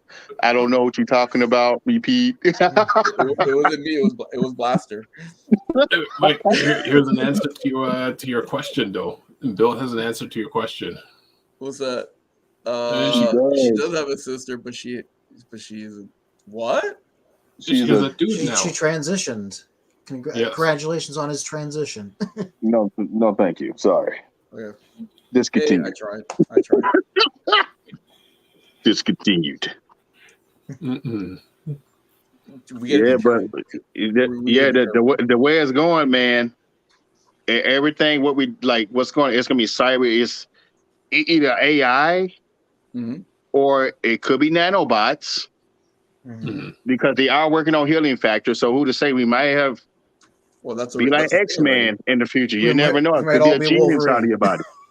Yeah. Well, here's the funny part is Elon Musk not too long ago in a video, and when I say video, like he was in a conversation that I saw in a video, and he was saying that one of the things that he's afraid of is AI, and one of the reasons why he's afraid of it is obviously it's learning, it's moving really quick and fast, and not just only that, it's gonna take jobs away from people. It has. It's not going no, to. but like, It has. but it's going to take more jobs away from people. Like for example, there's already, if you look at some of the construction videos where you have these robots that are already bricklayers. They're literally laying bricks, right? And you just feed it. You got one person. You just feed this machine. And this machine just lays down the bricks, and it does it very quick, and it's a precise job. So why do you need a masonry? Then why are you going to need stone masonry in the future after? Well, it's the same as the machines that are building the subway tunnels. I mean, subway tunnels being built back in the 50s, or especially in New York's case, back in the late 1800s. Required hundreds of men, thousands of hours of labor and everything. Now you have the one machine that could basically be controlled by like one or two people, where it bores the hole, builds the wall structure from concrete, and basically as it's going through the ground, like the tunnel, it bores the tunnel, and on the end of the machine, the tunnel's done. So like you've eliminated like hundreds of jobs from that machine. So I guess we're all going to become Transformers in a sense, right? We got Andrew here from Facebook saying the sixth Galvatron will be a headmaster color. And that was rumored on TF Wiki before the first Galvatron pick was leaked. Also, Predicate in Transformers Zone had a human brain. He did. He got killed, and we saw his human brain in the process. Wow. That's crazy. Yeah. I need to get going for the night, unfortunately, because I got my job in the morning.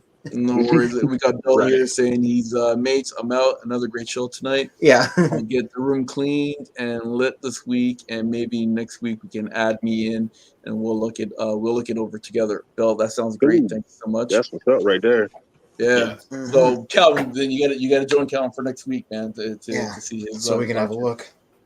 Yeah, because you know what, one of our shows that we want to do down the line is we want to show our collection in a sense, right? I know my collection is a little bit different. I got China Transformers behind me, especially there. This guy right there. That's my time traveler Transformer right there. But we definitely want to show our displays and what all of our collections. So I can't wait to do that, and that'd be great. Obviously, for you to join in with Bill and Andrew, if you want to join as well too and show off your collection. Hey man, join us as well too. We want to get as many people on here to talk about Transformers. So Bill, Andrew, thank you for all that. That is dope. We got another comment here from Andrew. The Celestial Lord was also works since they can generate life and then consume it to be born. Primus decided not to be born instead considering them his children, whereas Unicron, wanting more power, will go and eat other Celestials while staying in planet mode and not hatch yet. Makes sense. Yep. Mhm. Yep. See, I'm telling you, I think our next week's show spin should be Transformers theories. I'm That's writing just it down. theory. And Like that's what it literally, is. because you know, it's like I said, it's like they don't really they don't full explain everything like in the cartoon, even also in the comics, but it's there. Like all these lores and theories are there for you to find out to what happened. That's why I was saying I was on like the other shows, and I was talking about these theories where you got to fill in the blanks because these movies and shows is not going to fill in the blanks. You got to find it yourself. That's what it's all about on these boxes. You read to figure out the details of what happened. Because that Rodimus that you see in the kingdom, that's a time traveler. That Ultra Magnus up there, the kingdom one, that's a time traveler. And RC was with them, so they got to make it is a kingdom version of her. I rather prefer a bigger class of her. You know what I mean? I gotta go back and look at my Ultra Magnus box then. Oh, here it comes. Here's mine right here. Ooh. That's him right there. He's a time traveler, and he's a time traveler. And her. Interesting. Okay. That's what I mean. Like I said, the comics will tell you because some odd reason they left all this stuff, but that's why I say it's all connected in Kingdom. Keep in mind now, Rodimus don't come to the future. He's in the future. And then when Optimus dies in the 86 movie, what happens? You got Rodimus. So then he goes to his little phase of where I don't want the Matrix and act a fool like a little bitch. But like I said, it's crazy.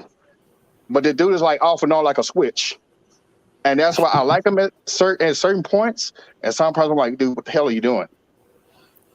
He's probably thinking to himself, I've been through this already, you know. I don't need to worry about it because I know what's going to happen. But if you think about it too, even Galvatron in the comic books, what was he? Time traveler. Same way. Time traveler. This guy right here, he got into it with his old self. Yeah. Cyclonus was another time traveler as well too. And in some of the lores with Cyclonus, that they call him a ancient warrior from the past. Yep. So what past are they talking about? Are they talking a past when he was the argument between Bombshell or Skywarp? Hey, yep. Right. So, or was he like a totally different figure? And then when Unicron was reformatting, he popped in there. And he became Cyclone. We don't know. Like it could be so many. It could be so many questions, right? And see, that's the thing because now Unicron can make heralds, just like Galactus. Like Andrew is saying it right now. Yeah. So Andrew from Facebook. I know. Let's just we'll finish this part here because Andrew has one more point. We'll Definitely for next week. Yeah, we'll cut it off, and then after that, we'll make our points, and so we can have the Ultimate Theory show, and then hopefully I'm gonna write some down. I've had many for a long time. Yeah, and then we got to get TF Basement involved because we had some really good theories on your guys' show on Instagram, right? So that'd be pretty cool if he'd join us if he could join us. So we got Andrew here now for the real head turner. Unicron wanted more power to fight off Galactus. Right? Also, another soon-to-be Big Daddy for this Marvel phase, like Thanos. That is correct. That is going to be the Secret Wars that's supposed to be coming out, or part of the Secret Wars, right? Yep. And that's the key thing: Secret Wars, right? Andrew's last point here is saying that, and we're saying last point, Andrew, because we're going to be heading off. We're going to be signing off, right? Because a lot of us got to work tomorrow. What's called the Primus Prime time traveler happened in the U.S. comic and was killed by Galvatron, and also in Japan PlayStation video game. Gosh, yeah. Target 2006 and the Call of the Future game. Yep.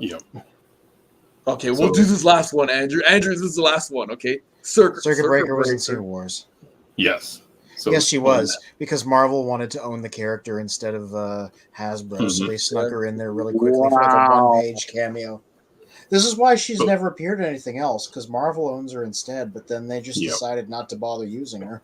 But guess what? So definitely next week is our theory show. So shout out to Toy World Vintage Reviews, Spectral Skull.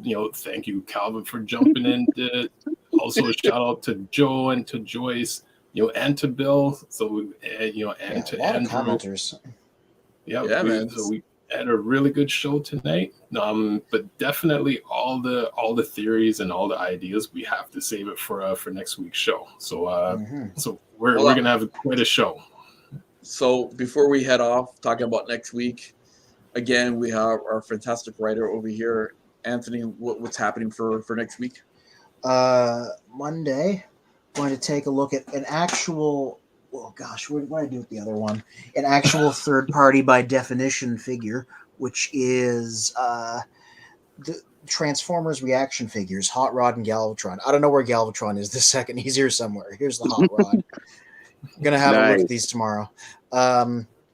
Then after that, on that Friday, we're gonna have a look back at something I got loaned back in the day for a big review: the giant Mega Action Series Optimus Prime that was like this big. It doesn't transform. It's just an action figure. And then after that, I don't know. I still got a pile of stuff to look through. Maybe this Core Soundwave that I got at TFCon. Maybe one of these Legacy guys. I don't know. But those are the next two.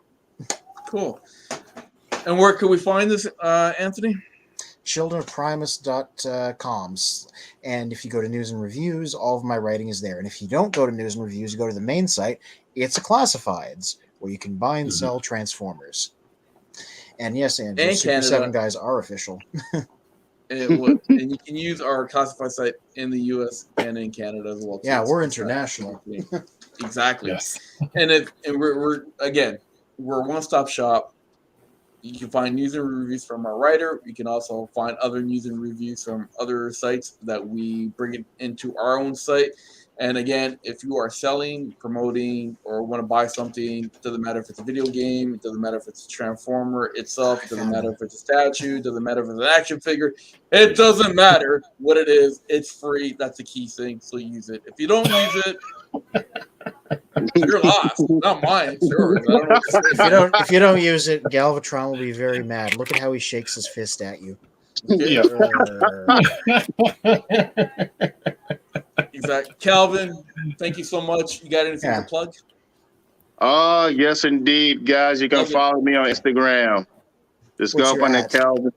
I would say Calvin Carpenter 79. Or, like I said, I'm just doing this for nostalgia. All Transformer collectors, I'm very proud of everybody. Know your history, read, and solve the puzzle. There you go. Spin, you got anything before we go? You guys summed it up, man. We're just getting ready for next week's show. For next Sunday night, we're just gonna do theories, ideas, and and piecing everything together. All right. So remember, childrenofprimus.com. We have all the social media platform that you can follow us and subscribe and read and all that great stuff. But go to the website. If you don't, we can just send Soundwave out to them and to hit them with the Ravage. We can just do it that way. There you go. We'll stick Ravage on you. So everybody, peace out. Oh gosh, Russian Ravage. I'm saving that for next week. Peace out and blast off.